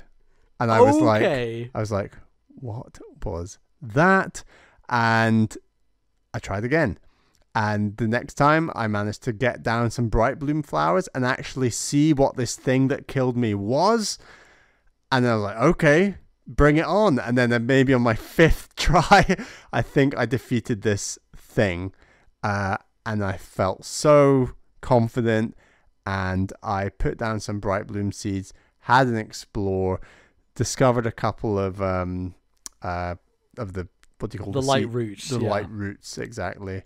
And then eventually this is like spoilers for talking about the light roots. So we're going to reveal what they represent. I think we can talk about like the way that the underground is structured versus the surface. So I did manage to work this out because of this. So if you're aware of the Akala region, it's quite a distinctive landmass from the first game. It's a spiral peninsula. I was talking about this with you on WhatsApp, MZ. Mm-hmm. It's a spiral peninsula. And I was underground where the spiral peninsula was. Now, if you've played a bit more of Tears of the Kingdom, you will know that the overworld is represented in the underworld, and the shrines are perfectly in line with the light roots. Yes. I did not know this at the time. I was going through the spiral, working my way along, thinking, God, there's just everywhere I go underground, I'm just reaching these brick walls. Why do I constantly reach brick walls? And then the spiral kept on going and kept on going. And then I realized, wait, it's a spiral. It's just like the overworld. Okay, right. And that gave me confidence because I thought, if there's a shrine in the middle of the spiral, I wonder what's in the middle of the spiral underground. So I eventually got to the center, and obviously it's a light route. And that's when it all clicked for me. And I was like, wow. It mirrors perfectly. And I felt really happy that I discovered this on such a distinct part of the map that it was like the spiral. But then also there's a really cool thing I found in a chest. It was an item of clothing I found in a chest right next to that light route. And that was incredibly satisfying, between defeating the boss to get to this place and working out the spiral and knowing that linked to the world, and then getting this item of clothing. I was like, yes, this game really has me by the balls now, because that was awesome. That was like my favorite experience and my only memorable experience so far of being underground. That was incredible. Yeah, that's really cool. And I think like that idea has really helped me a lot in terms of finding shrines and light routes, because one, obviously they both mirror each other. And again, this is like another kind of classic Zelda concept being revisited, like light world, dark world. That's kind of what this is, mirroring the surface, and like it's from a depth perspective as well. So if there's a mountain in the overworld, in the underground, it will be a cavernous hole. It will be the opposite in terms of geography. So that's where I am right now. Yeah, totally. So if like, you think of the biggest mountain, I'm in the biggest hole, basically. Right, got you. Okay, yeah, that makes sense. Because I was doing some Lanayru stuff today. Actually, it's the mountain nearby Hateno, the one where the ice dragon was in Breath of the Wild. Oh, that is Mount Lanayru, actually. That is Mount Lanayru, yeah. And they've stuck a whopping great tower on top, I've noticed. Very cool. Took me a while to get to that tower. It was very high in the sky. But then I went underground there, and it's the deepest pit possible, because that place is so high up that down below it just goes forever and ever all the way down. So that's another really cool thing geographically, how it just mirrors each other, and it helps you get around, because I have my own internal logic of what my stamps mean, and so the little diamond stamp always means shrine, and so I use that diamond stamp on the overworld Wild when I know that there's a light route underneath. So I always have like a little bit showing up there to say, okay, this is where I could go in the general direction for shrines. But then certain shrines are like not in the overworld, they're like in a cave in the overworld. And so there's like another level of trying to find where things are. And there's no shrine-ometer or whatever it's called in the first game. So it's all, the discovery is a lot more pure. I don't know what the right word to say is, but like it feels a little very different to the first game, I should say. Yeah, totally. Also in caves are they're weird frog guys. Have you come across these frog guys, Bally, in caves? I've come across the frog guys. I've got the bubble gem gems from them, and I've got one item from my bubble gems. Oh, although I think Caroline's already got more items from her bubble gems than me. I still have no idea what those bubble gems are for. Wow, this is honestly that makes me happy because I've discovered such a narrow part of the map, and I still don't know. Here's a long list, right? I still don't know what post souls do. Don't know where to trade them. We were just discussing before. I don't know how to upgrade my battery. You did tell me. I will go to that place next.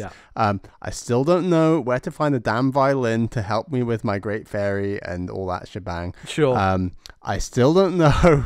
There's a number of other things, but my point is my list is long of things where I'm still like, okay, but how does that work with this? So that's really fascinating. That the only thing that I basically know about and where to trade in these things is something that you've not experienced when you've experienced the other 5 things. That is just fascinating.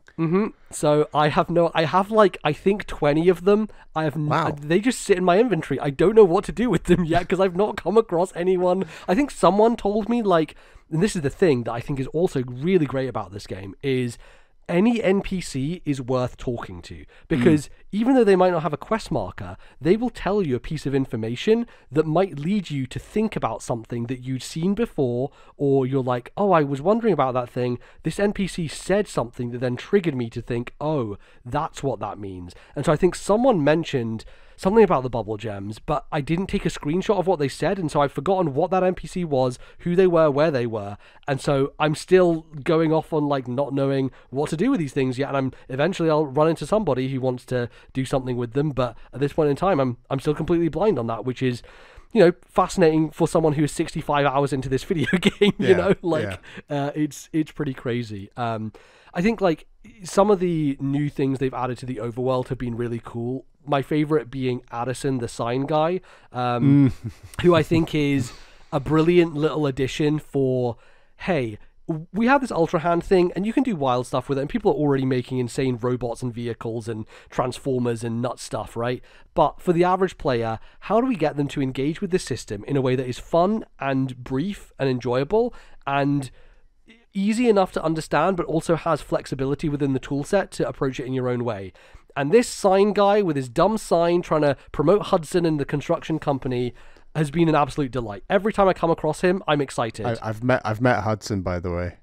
Oh shit! Okay, I'm guessing because of Tarrytown stuff, but met the man himself. Yes. Yeah. I still not have met Hudson, but I've heard many tales of him. I think he's in the first game, isn't he? He like does building stuff with you and builds the house that you have in the first game, I believe.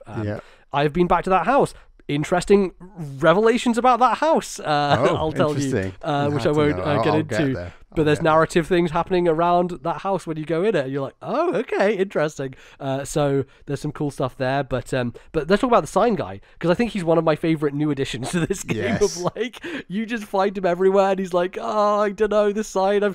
It's just every time the sign is in a weird, stupid kind of construction where either it's too heavy on the front or the back or whatever, and you have a bunch of wood planks usually nearby, and it's like, well, use these however you want to try and secure this thing. And because the physics system is so well modeled, it will count for a lot of stuff, right? There are certain ones I've come across where the only thing I have to work with are fucking boulders, and those boulders will roll, and like, you need to have them in the correct position, like attached in the right way in order to make sure that this sign doesn't fall over fully. There have been multiple ones where I've taken pictures of like, there was a real stupid way for me to solve that, and I did it. And it's so satisfying, though.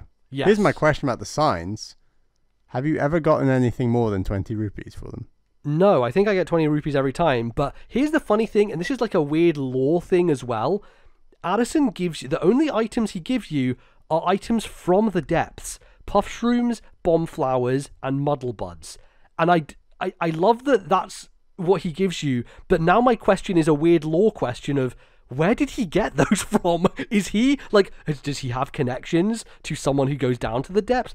How does he get access to these? Like, it's a weird thing that, like, I love that. And I'm sure they've accounted for it, right? There's a reason he gives you those, and I'm sure there's some revelation at some point in time. But like, I love that tiny little detail that the item that he gives you, they can only be found in the depths.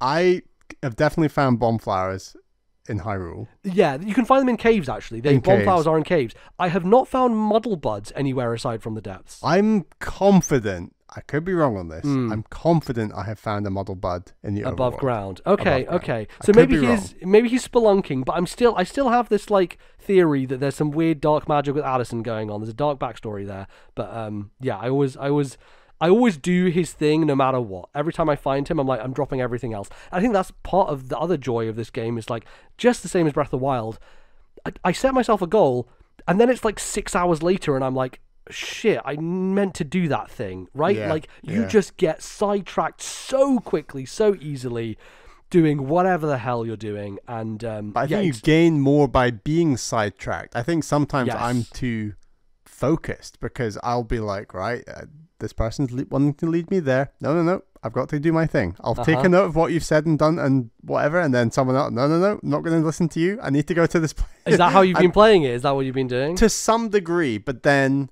that's where I'll be like, right, I'm going to go to Tarry Town. I'm going to do everything I can possibly do in Tarry Town, and then I'm going to move on. So I just kind of live in that town and try and do everything in that area. Yeah, I get that to some degree. Like, that was me with Hateno. Like, Hateno has such a cool, interesting side quest that wraps around the entire village and its inhabitants, all that sort of stuff, that I was like, yeah, I want to hang out here for as long as possible, to the point that I now go back to Hateno and I'm now sad there's no more side quests for me to do, you know? Like, I love hanging out there, you know? And it's a shame in that way. So I do actually like the idea of just getting distracted constantly, because then I always have something to go back to, you know? Yeah. Which is quite cool. Can I share my Sky story? Sure, let's go for it. Okay, so before the game even came out, the thing I have been most excited about, arguably, with Tears of the Kingdom, and especially with Ultra Hand, is flight. So in the first area, the tutorial area, I actually enjoyed like the bird plane things the most, and just gliding down on those. And I thought, shit, now you can put fans on these things, you can put batteries on these things, you can charge them up, you can put a flamethrower on the front if you want. Like, they're really my jam. Am I right in saying that those birds are the only things that shatter after an amount of time? You are wrong, because hot air balloons also shatter after an amount of time. And is it just a generic amount of time, or is it the amount of stress they endure? Or I think it's an amount of time, I'm pretty sure, because once you go through your story, I have one about flight with hot air balloons that is very cool as well. Okay. So, yeah. Well, I was doing some shrine stuff around Akala in the sky. I'd finished my jobs I wanted to do up there, and then I saw this thing in the distance. I don't want to say what the thing is. Okay. It was big. I wanted to go there. It was in the northeast, and I was like, I'm going to build a bird plane and go fly to that thing. And I built my bird plane. I took out as many batteries as I could realistically stick to it, the temporary in-world batteries. And I learned my new trick where you take you take recall, you get it above you, right? You put it below you, you get some distance. Go. We are going to this point, and there's nothing stopping me. And I'm flying. This feels great. Like the sense of like satisfaction, and yes, my contraption works. It's flying. Like this is a very simple contraption, obviously. Yeah, and also just like the physics on the bird of like you walk to the side and it leans perfectly. It's like great. It's really cool. I love it. So. But then eventually the bird broke. I did know at this point that the birds broke. This wasn't a surprise in the moment. But it started breaking. And the annoying thing is it breaks long before the batteries are anywhere near running out. So you're like, well, there's all those batteries wasted. Never mind. I still had quite a lot of altitude, and I was trying to get to this point. And so then the glider kicks in. So now I'm on my glider. The bird plane is no more. I'm on the glider, and I'm getting towards the point. I've still not upgraded my stamina. It's running out. I eat some stuff to improve my stamina. I'd have to do it like 2 or 3 times. Oh my god! Just to get to this point, and then I made it. This thing that I did involved all 3 levels of the world, and took me in total an hour and a half, couple of hours. And I must admit, the thing I got at the end wasn't perhaps quite as dazzling as I was hoping. But the journey, it was all about the journey, and I was still happy with what I got at the end. Like, it was still just really, really cool. And like, knowing that you can encounter this thing from any of the 3 layers, I'd argue it's maybe harder to get to the top layer first, but I could be wrong. But either way, the way that I got to it felt really cool, and it's definitely a lot easier if you start on the top layer, I'd argue. But anyway, that's not there. I think I did that thing, but somewhere else. Okay. So I was at the south in the Gerudo area, and before that, I had actually been into the depths in that area, and I had seen this thing, and I couldn't do anything with it. I was like, this is big, can't do anything with this, can't get in, nothing to do. And I headed over there on the overworld, and like you said, went inside, and then I realized, from that middle layer, well, I need to get to that top layer. And my god, that thing was high in the fucking sky. Holy shit, it was high. And so I went on a balloon journey to just balloon my way up there, and I used so many fucking resources to get that balloon up there, to get to do that thing. And then I did it, and then again, I finally got down to the bottom. Like, I agree with you. That is one of the best things I've done in this game so far. So how did you get your balloon to not shatter and keep getting altitude? Okay, because I had my glide. I was going for mainly horizontal distance, not vertical distance, to get to my one. So did you start in the sky when you did your one, and then to the middle layer, and then to the bottom layer, or how did? Okay, interesting. Because I know I could only do so much in the sky. Okay, yeah, because I could only start from the middle layer, then go up, then go down. Yes, but there is a point you can teleport back to. It's not exactly. one way. Yeah, totally. So that makes it easier. So I'm going to tell another story about balloons and my fun times with them. So I went to Eventide Island. I was like, I'm going to go back there. I wonder what's happening there. And I won't say what happens there, but I got up to a point, and I see above Eventide Island, there's just a big sky thing, and I'm like, that's quite high up, but they've given me a balloon here and a platform. I can probably make it. So I put them together, balloon, and actually, I'm not sure if... Yeah, I must have done a platform, because that's the only way that you can make the balloon work. You have to attach it to, like, some kind of fire source. You can actually make a bonfire and use that as a source, but it's very slow. It will just take a really long time. Flame emitters are much better, so using flame emitters is great. So I did that, attached a platform, and I'm going up towards the sky, and I'm like, I'm pretty high up, right? I look up, and I'm like miles away, and my battery is almost dead. I'm like, I've got a bunch of Zonai charges. Let's just use a bunch of these. So I keep using Zonai charges, and I'm like, man, I'm almost out of Zonai charges, like, and I'm still not there. And I'm like, man, I just need more battery. Okay, so I abandon it. I go back and get my battery upgraded because I had enough resources. I just hadn't got, again, getting distracted. I meant to upgrade my battery like 10 hours ago, but I just never got around to it. So now I'm like, okay, I'm going to do it now, upgrade it. I get 2 more battery levels. I go back. I'm like, all right, let's try it again. Does the balloon not shatter? When does it shatter? No, so at that point it hadn't. I'd kept, but okay. I think I bailed early. Sounds like it lasts much longer than the bird. It definitely lasts longer than the bird, but like it'd gone for a while, and I basically bailed on it because I'm like, it's not going to get me there.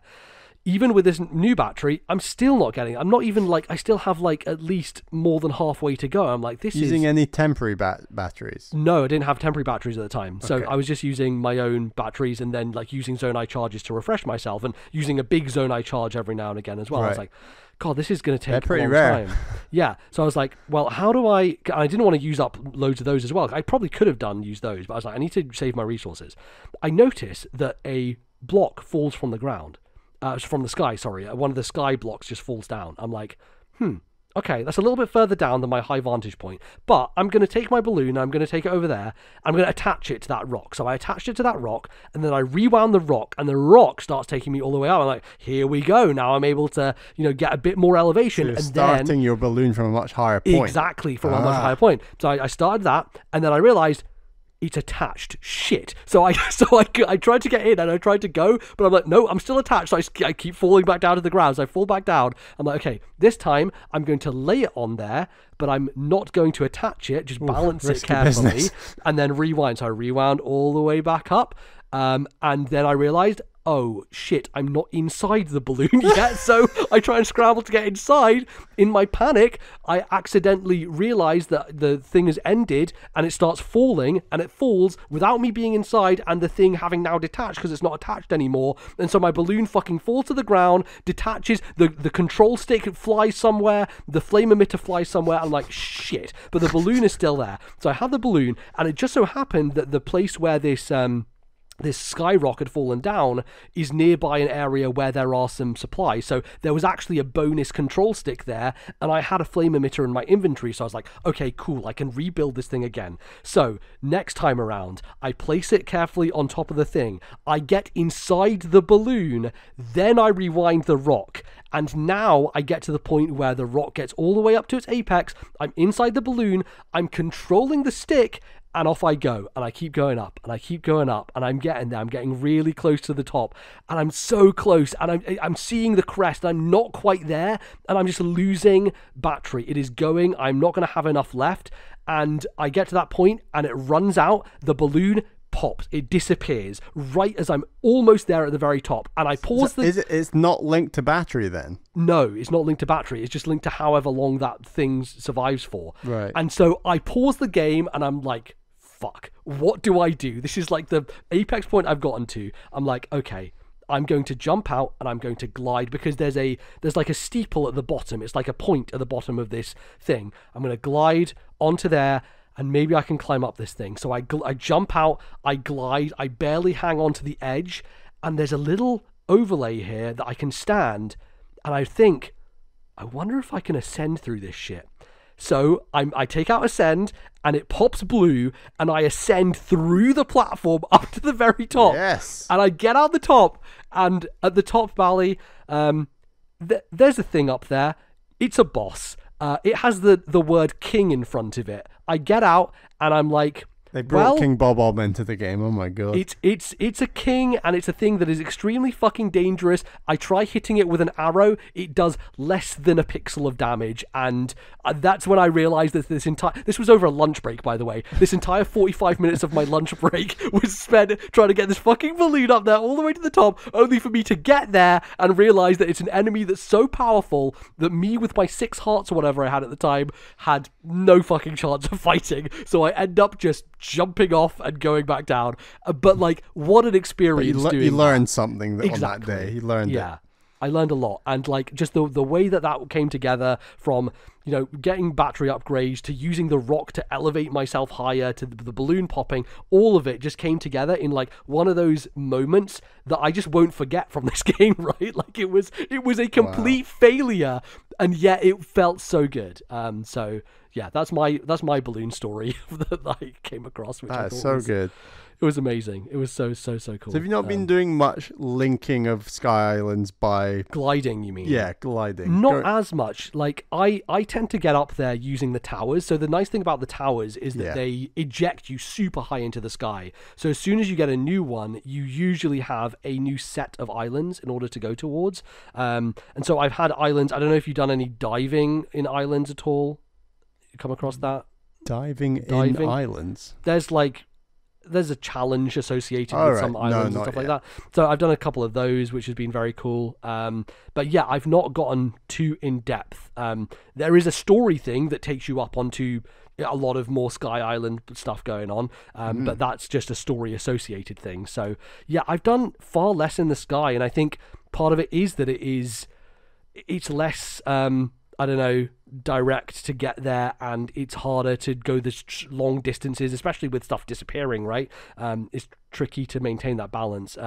But there are certain things that I'm still interested in about there. Like, have you been to any of the star-shaped islands at all in the sky? Yes. They're like mini stars. And then there's like something on them that says something They're like, you can't read this language. Yes. And I'm like, there has to be a side quest associated with learning a language. I feel like it's going to be a Triforce quest from Wind Waker or something at some point in the game, where it's going to be like, you need to build something that can get to all of these points. And if it's something like that, I'm totally up for it, because flying and like gaining height and all that stuff, like your balloons through it, that's kind of what I find the most exciting about this game in a weird way. I don't know why. There's just something about the whole flight thing, and yeah, it is so cool. I think all that stuff is amazing.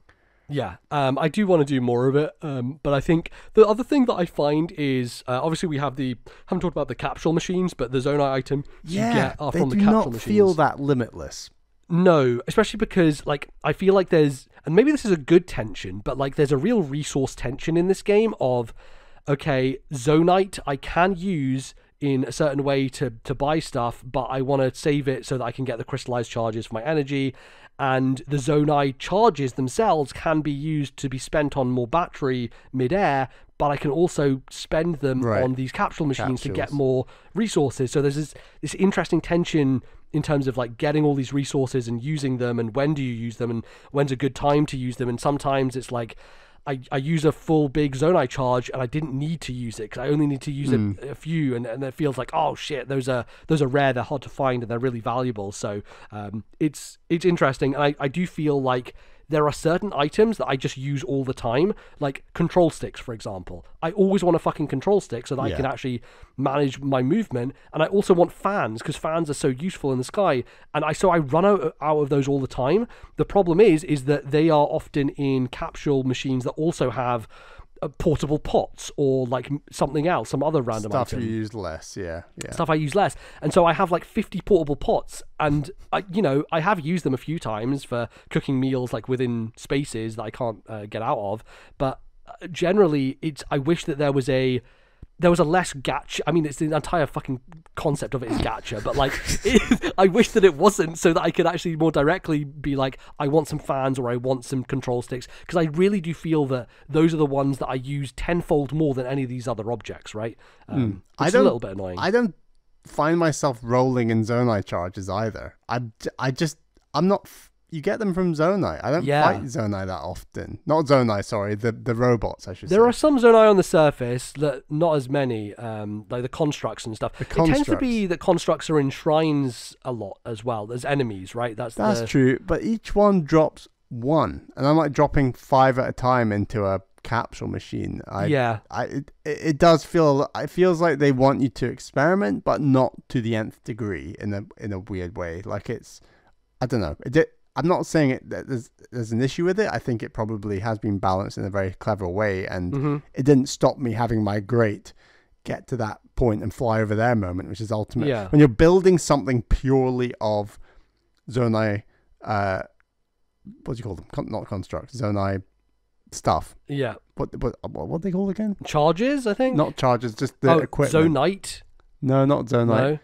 What's it called? The elements that you get from the their machine heads. Parts. The Zonai like horns or whatever, stuff like that. Yeah, exactly. So like when you're getting them all from your equipment rather than in the world, it can sometimes feel like, God, I'm really delving into my resources. Whereas it's almost like the game's encouraging you, like, yeah, you're going to build your thing in the world, but if it maybe needs something like, I don't know, a control stick, you can supply that from your inventory, whereas everything else is going to be in the world. It kind of feels like that's the ideal use of all these things, as much as you can still build your bird plane to get across the world if you want to. That was still like quite a lot of resources for me to use. Yeah, exactly. I think that for the most part, the game is quite good. If it wants you to do a puzzle in a certain way, it will give you the resources to do that. But then there's sometimes like today where I was near the southeastern edge of the map, and there was a body of water to get across, but it was just wooden planks, and like I don't have anything else around me in that area to. There wasn't even a sail. There wasn't even a sail in order to get across. Like, it was just wooden planks. I'm like, I have to bring my own resources in order to make this work. Otherwise, it just won't work, right? So there's definitely parts of the world where you're like, well, I have to have these things to pop them out, but they feel valuable because you're like, oh, it's limited and I don't know how many more I'm going to get from the charges that I put in. So yeah, it feels not restrictive, but it's like, I wish there was a bit of an easier way to get access to some of that stuff. Yeah, I must admit, all the times I felt the most inspired to build vehicles and use them, they have been in the world. The game has been good at just dumping a bunch of wheels and steering things and planks, and even in some cases like flying related things and like pre-built flying things sitting there ready to use and things like that. Like, I've been impressed. Or sometimes, here's the best one, a pre-built flying thing and the pieces to make the flying thing, and you can either pick to use the flying thing or build it yourself. And I'm like, I'm going to build it myself because I want to learn how to do this properly. And it's like, I love that, like, kind of dangling the carrot for you and kind of teaching you, oh yeah, you can, this is how you can do it. And there's things you can do, which I think is impressive. It naturally gives you examples within the world, which I think is super smart. And I think the shrines definitely do a lot of that. How have you found the shrines generally? Ooh, because shrines. I won't say I'm disappointed, but I have found there have been maybe 3 or 4 shrines that have given me trouble. The rest I have kind of skated through, and I've done about 60 or so at this point. Wow. Okay. I just feel like they don't go far enough for me, unfortunately. They introduce an idea, they kind of do a cool thing with it, and then they end. And I'm like, well, where's the third part of this? Where's the part where it actually challenges me and makes me think laterally?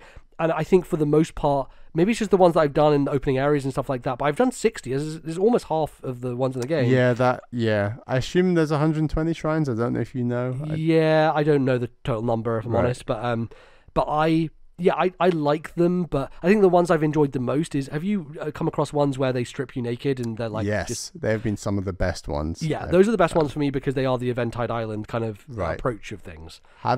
So one of my favorite shrine stories is one of those Eventide style shrines. Yeah. So I don't know if you've done this one because I know I've been in some different areas. Sure, yeah. I mean, go for it. The aim of this shrine, and spoilers for this shrine, I guess, is you need to... It's like the little robots. They almost look like Robot Wars robots. They're just like these little things on wheels, and when they're activated, they home in on enemies, and when they're deactivated, they're just stationary.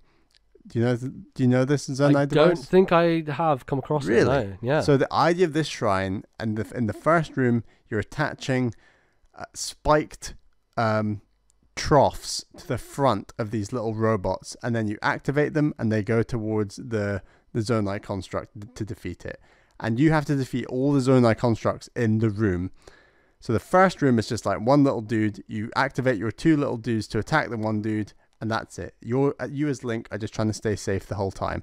The next room is full of Zonai constructs trying to attack you and kill you, and you are naked and vulnerable, and they can kill you incredibly quickly, and you have to rely on your little robot dudes to defeat all the enemies in the room, more or less, because every time you try and there's so little for you to craft with. There's only Zonai pieces, and you don't have like shields and things to attach these Zonai pieces to, so you are relying on your drones, your units, to attack. At the back of the room, so at the start of the room, you've got like the spiked troughs, and they use those spiked troughs to bump into the enemies and do damage. The back of the room, there are flamethrowers and lasers and other things that you can attach. And I must have tried this shrine about 10 times because I was constantly getting caught by the Zonai constructs. And it was only on my successful time, I was down to one last heart, and I discovered this laser. And I managed to attach it to one of my robot dudes. And the downside of lasers is that they attack you as well as the enemies. So just because this guy's homing in on the enemy doesn't mean he's going to keep out of my way. So I'm spending more time avoiding my own dude with a laser who's trying to kill the enemy. I'm just desperately trying to run around, dodge out the way, waiting for him to kill the enemy. And even once he kills the enemy, I'm still dodging out the way of this damn laser, because eventually I do defeat the shrine. But just the absolute chaos of this robot dude walking around this room with a laser, and I'm just trying to avoid him while he's actually on my side and he's trying to kill the enemies. Was just, I just burst out laughing when I'm just like, why am I dodging my own fucking laser to try and defeat this shrine? It's just ridiculous. That was one of my favorite shrines. Have you generally enjoyed the shrines a good amount? How have you found them? I've generally really loved them, even the more kind of on the simple side kind of things, because I don't know, I just think they're, even the ones that are simple as like, here are some flying parts, go and fly to that location. I'm like, okay, like, I still get a massive kick out of that. And like, even the simple ones I've been really satisfied with. And some of the more puzzly ones I've been really impressed by. So like early in the game, before I'd gone into the depths and I was just exploring Hyrule, and I was kind of with you, it was cool, but it felt very Breath of the Wild at that an early stage, because it was before I'd been into the sky, because ultimately you start exploring by gliding down into locations rather than just walking to them. Mm-hmm. Before that, the shrines were my highlight of the game, and they're still one of my highlights of the game, but I think the world has impressed me more and more to the point where the shrines are cool, but they're maybe not like the best thing in the game. I think ultimately the mechanics are the best thing, and the shrines don't fully utilize the mechanics quite to the extent that I would hope, like you said, as consistently. Like, I've done 32 shrines, so like half the number you've done. I've been super impressed by maybe like 10 of those shrines, and I'd say 5 of them were like discovery shrines, where the job is that you get to the shrine rather than the shrine itself. And then there's been another 10 that are incredibly simple, but I've still had a good time with them. I think they're really well designed. There are a handful of shrines that maybe you haven't come across yet because they're within the central Hyrule area that are basically just tutorial shrines. Like, it doesn't seem like there are combat ones. Each one that's combat is just teaching you a thing about the game mechanically, of like, well, you can throw items in order to... I should really go back and do more of those, because I'm going to be very bored with them and 50 hours into the game. Totally, exactly. Like it's one of the drawbacks of the way that they've designed this is that they've put a bunch of tutorial shrines, and it could be one of the last shrines you do in the game is like teaching you how to use a bow and arrow. It's the first game did do that as well with some of the combat ones, though. Yeah, that's true. Yeah, like Kakariko Village, I think, has a combat tutorial, stuff like that. Oh God, okay. I think it's because they, I mean, in Breath of the Wild, like. Oh right, of course, yeah. I thought, right. But the game does kind of direct you into a direction narratively and suggests you go in that direction. And I decided to do that because there were certain things that I wanted. Like, you won't come across Hestu unless you go in that direction, right? And so I just wanted to start getting my inventory stuff. So I'm like, I basically went and did the main story thing that it pushes you towards from the beginning, and it was worth doing. I'll do that soon, I think. Yeah, totally. And there's...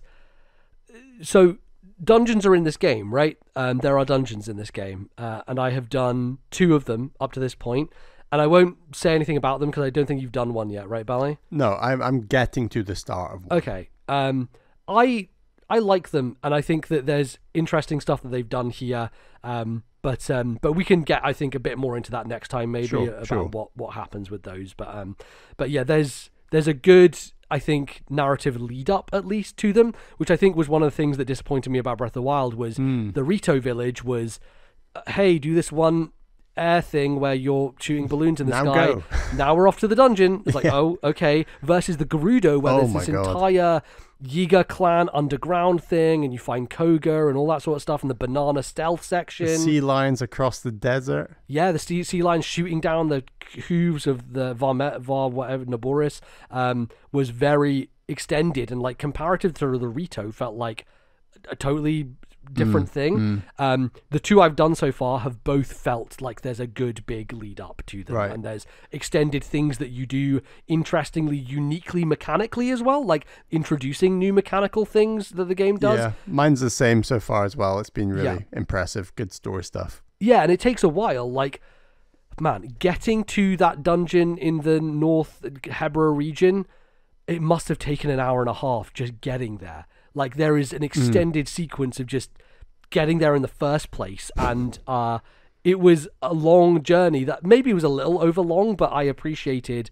it was doing a lot of different stuff that I hadn't seen up to that point. And it feels like it's definitely one of the criticisms of Breath of the Wild they wanted to improve, and respect to them for that, because that's a good improvement. No, I don't know how many dungeons there are in the game. My assumption is because structurally this is so similar, and it's like, well, there's 4 regional phenomena, there's 4 races, probably 4 dungeons again. So but I don't know if that's the case or not. I have no idea.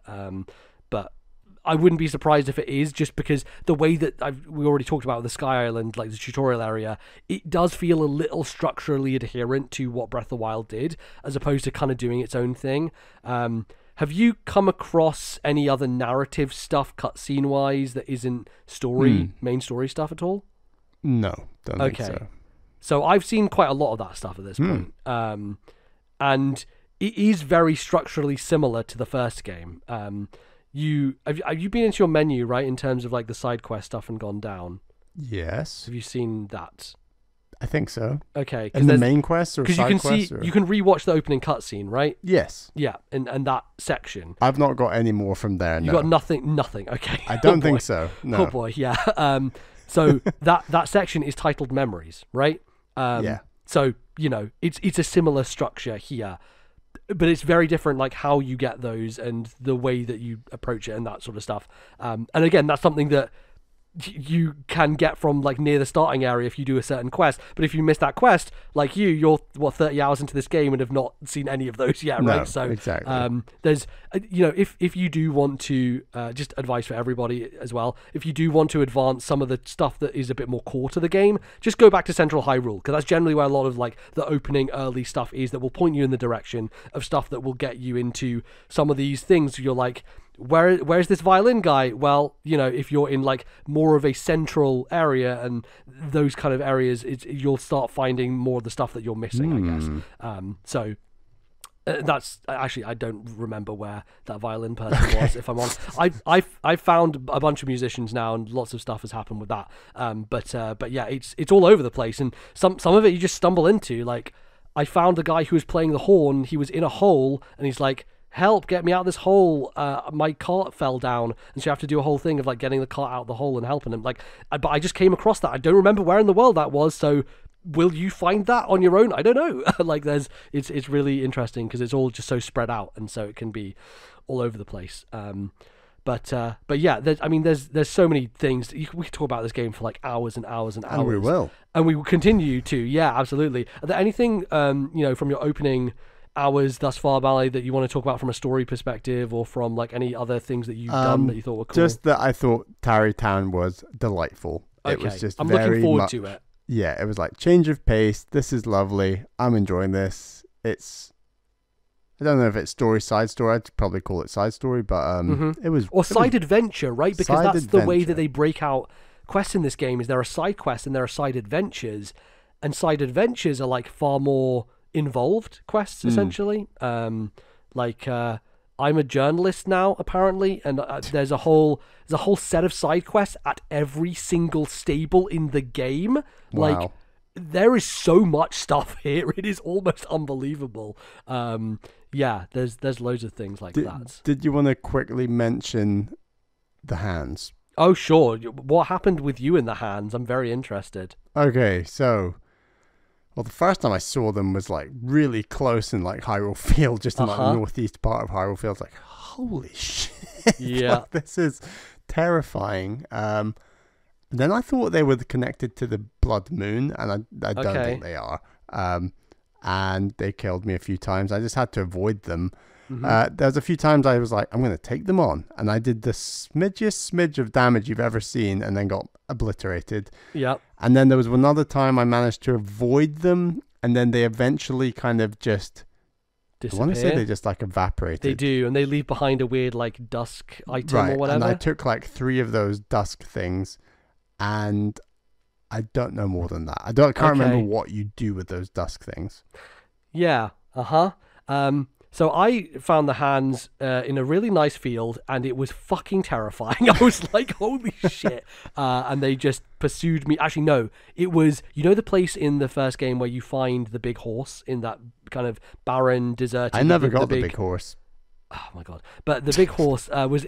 You'll remember the areas, the big, thick trees, very thick trees, kind of open space. Okay. Do you ever go there? Anyway, yeah, I was like there... Northwest Hyrule. Yeah, I was there with my regular horse, and they just came out of nowhere, and I was absolutely terrified. Climbed a tree. Can you outrun them on a horse? Yes, you can. So I managed to do that, and then just jumped off onto a tree. You definitely cannot on foot. Yeah, it's very difficult. And I did a lot of damage to them by bomb arrowing them. That's how I've been able to deal with them thus far. So then I was outside of Hateno, just, I was actually, there's a side quest that I needed 20 Hylian rice, and the only way to get Hylian rice is to just cut grass, and randomly it will appear. So I was doing a bit of farming of Hylian rice. You didn't make one of those lawnmowers I've seen on Twitter? No, I really should have done, honestly. Man, that would have helped a lot. I was just slicing. No, it would have taken 5 times as long. Yeah, I was manually slicing grass to get Hylian rice, and the hands popped up again. I was like, all right, here we go, motherfuckers. So you could have killed them if you had the lawnmower. Yeah, I could have done, yeah, it would have been much easier. But I used bomb arrows, and I killed the hands. And then something happens. And it was a bad idea to kill the hands, let me say that. Oh it was my a God. bad fucking idea to kill the hands. I kind of want to kill the hands now. Because something happens, Mally. So try and kill the hands and then see what happens, because I was like, oh shit, no, this isn't good. I want to run away more now. So just try that. It's good. It's a fun time. Okay. It's great. And is that all you know about the hands? There's more ish, but I won't say. Okay. So I'll just leave that. But yeah, just I'm gonna go kill some hands. try and kill some hands. That's pretty good. I played Elden Ring. I had to kill hands. You know it. It's the 2 fingers. They're not very powerful. I think the last little story I want to tell is of my adventure in Lurelin Village, which basically I was like, one of the last things I did, I think. Maybe it was not the first night, but like the second night or whatever. And I've been hearing from lots of people of like, oh, something's gone down in Lurelin Village. I've seen people from Lurelin Village in other towns, and like they're like, oh man, we've been run out of there. There's pirates who's attacked, that sort of stuff. So you hear, it's really nice. You hear all these rumors of what's happened, and it kind of leads you towards like, oh, I want to check out what's going on there. So I meandered there, getting distracted as usual, but I eventually make my way to Lurelin Village, and I literally have 4 hearts, like same as in the depths. I'm not, and this is another thing that I do that you don't, where you're like, as soon as you get 4 like blessings, you're like straight off to a statue to upgrade yourself. That's the most efficient use of them. Totally. But here's me forgetting constantly. I'm like, I had like 12 or 16 at one point, and had not cashed them in, because I'm like, whatever, I'll get around to that eventually. I wasn't fast traveling as well. So I get to this village with 4 hearts, and essentially it's been taken over by Moblin pirates, and there is a pirate ship in the bay, and there are about 25 or 30 Moblins and Bokoblins of very powerful status. There's black ones, which are pretty powerful. I think there was a silver one, and the one who was the captain of the boat was a big one, a black big one. And I was like, well, this will probably be very difficult, but I'm going to try. And so I think this took me like an hour and a half of slowly, meticulously dealing with this entire village and trying to clear out the pirates. And it started with like a small encampment of guys. I used a bunch of bomb flowers on them. And this was the benefit of going down into the depths early, was I had loads of bomb flowers, loads of muddle buds. So I bomb flowered a bunch of early ones. I couldn't get hit. If I got hit once, I would be dead, basically. So I was constantly doing this, taking them down. I was also worried that if I died, it would reset my progress to the beginning. So I kept saving as well to like make sure it was maintained. And so I killed those guys. And then I started building this contraption to get up to the ship, because the ship's in the water and you couldn't reach it or climb onto it and easily otherwise. So I made a weird log thing that stuck up into the ground. It took me like 10 minutes and it failed. And then I realized that there was a lookout tower I could have just climbed in the meantime. So I did that instead and climbed there and glided over. And it become nighttime, so Moblins are starting to fall asleep. So I just basically slowly went around the village, killed all of the ones with sneak stabs in the night, and they all went down. And then the boat was the hardest, because there's a huge fucking big guy. So what I did was I had my muddle buds, and I basically I was standing on the side of the boat on this little ledge that they couldn't see me, but I could aim an arrow, and I just shot muddle buds time after time at this big guy. And this big guy basically kills his entire own army on the ship. So there are 6 guys, and he slowly just murders his own people eventually. And I get to the point where it's just him left, and he's lost a lot of health because of, slow chip damage with the arrows and stuff like that. And finally just bomb arrow him to death. And then there's a final group of Moblins in the corner, and I get up on this really high tree, so that I'm out of the range of the Lizalfos spit, because the spit from Lizalfos goes really far, but I'm really high up on this tree so they can't find me, and I use the Keese eyeballs to home in on them to take them down. Oh yeah, they are so clutch. So helpful. And then I have this tiny little health bar left, because it basically gives you this big health bar, and it says like, the entire like moblin army or whatever, right? So it's just one health bar for every enemy, and so eventually it goes down to this tiny bit, and I'm like, there's one enemy left. Where the fuck is he? It turns out there's a well in the village, and he's sleeping at the bottom of the well. So I drop down there and murder him in his sleep, and it clears out the village, and then everyone comes back, and then there's a whole side quest getting everyone in the village. Like, that's why I was gathering the Hylian rice, because the rice is part of rebuilding the village and stuff like that.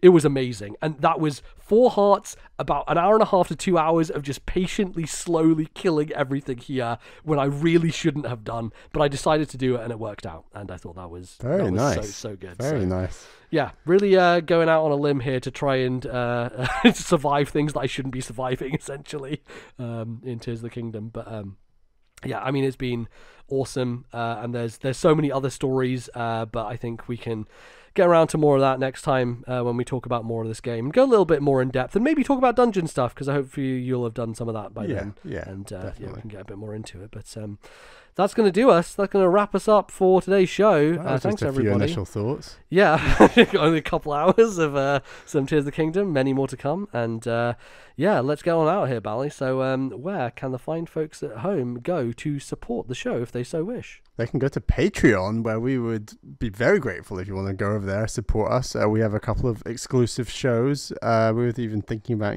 PlayStation. They've got a little thing coming up. We're going to have a little talk about that for bonus bits this week. But yeah, I've got some patrons to thank, MBZ. Absolutely. They are our $10 tier plus patrons: Zach S., Thomas, Matthew, Albert, Wicked Gamer UK Alan, and we've got a brand new $10 tier patron. So many thank yous for all of your support to Turtle, who's a brand new $10 tier patron, and thank you to all of our other patrons. It's hugely appreciated, the support you give the show. Absolutely. And you can go to patreon.com/ThisNintendoLife if you want to find out more and find some bonus episodes. You can find us on the internet. I'm at LordNBZ on Twitter. Where are you, Bally? I'm on Twitter at Ballyman91. That's BALLYMAN91. And I've been lacking on the tweets with Zelda. Like, you've been on fire, MBZ. I've been very impressed. All I've been doing, my entire feed is just video clips from Zelda the last week or so. Where's your mech suit?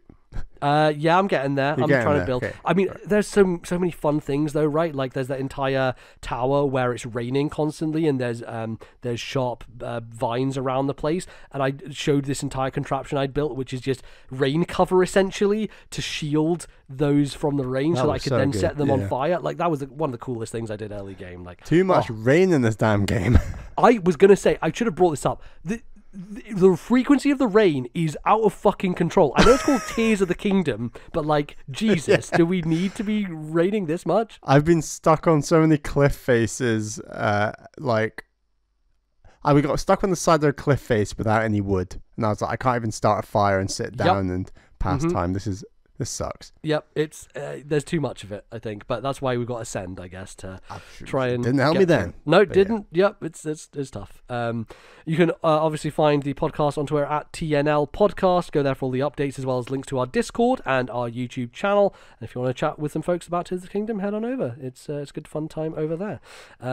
You can email us, Bally, which we didn't take any emails this time. I'm sure lots of people will have thoughts about this video game. If you have thoughts about Tears of the Kingdom, we might do a email segment on that next time. Then send them in. Bally, where can they send those emails to? Please email thisnintendolife@gmail.com. That is thisnintendolife@gmail.com. Fantastic. And write in if you haven't before, or if you've just found the show because Zelda has come out and you're looking for people to talk about it. Welcome in. Thanks for listening. Very much appreciated.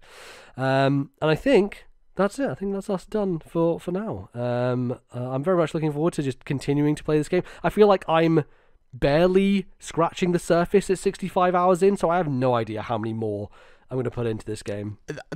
I'm calling it now. This game is potentially twice as long as the first game. Which is absurd. Which is insane. Absurd. And yes, they've got the 3 layers, and I get it, but blah blah blah. But it's just insane. I couldn't really be happier so far, and I'm pretty damn happy at 30 hours in. Absolutely. Well, we're hoping to continue that and continue playing the game, and we'll be back in a couple of weeks' time to talk more about it. But until then, thanks everybody for listening, and we'll see you again soon. Bye-bye, folks.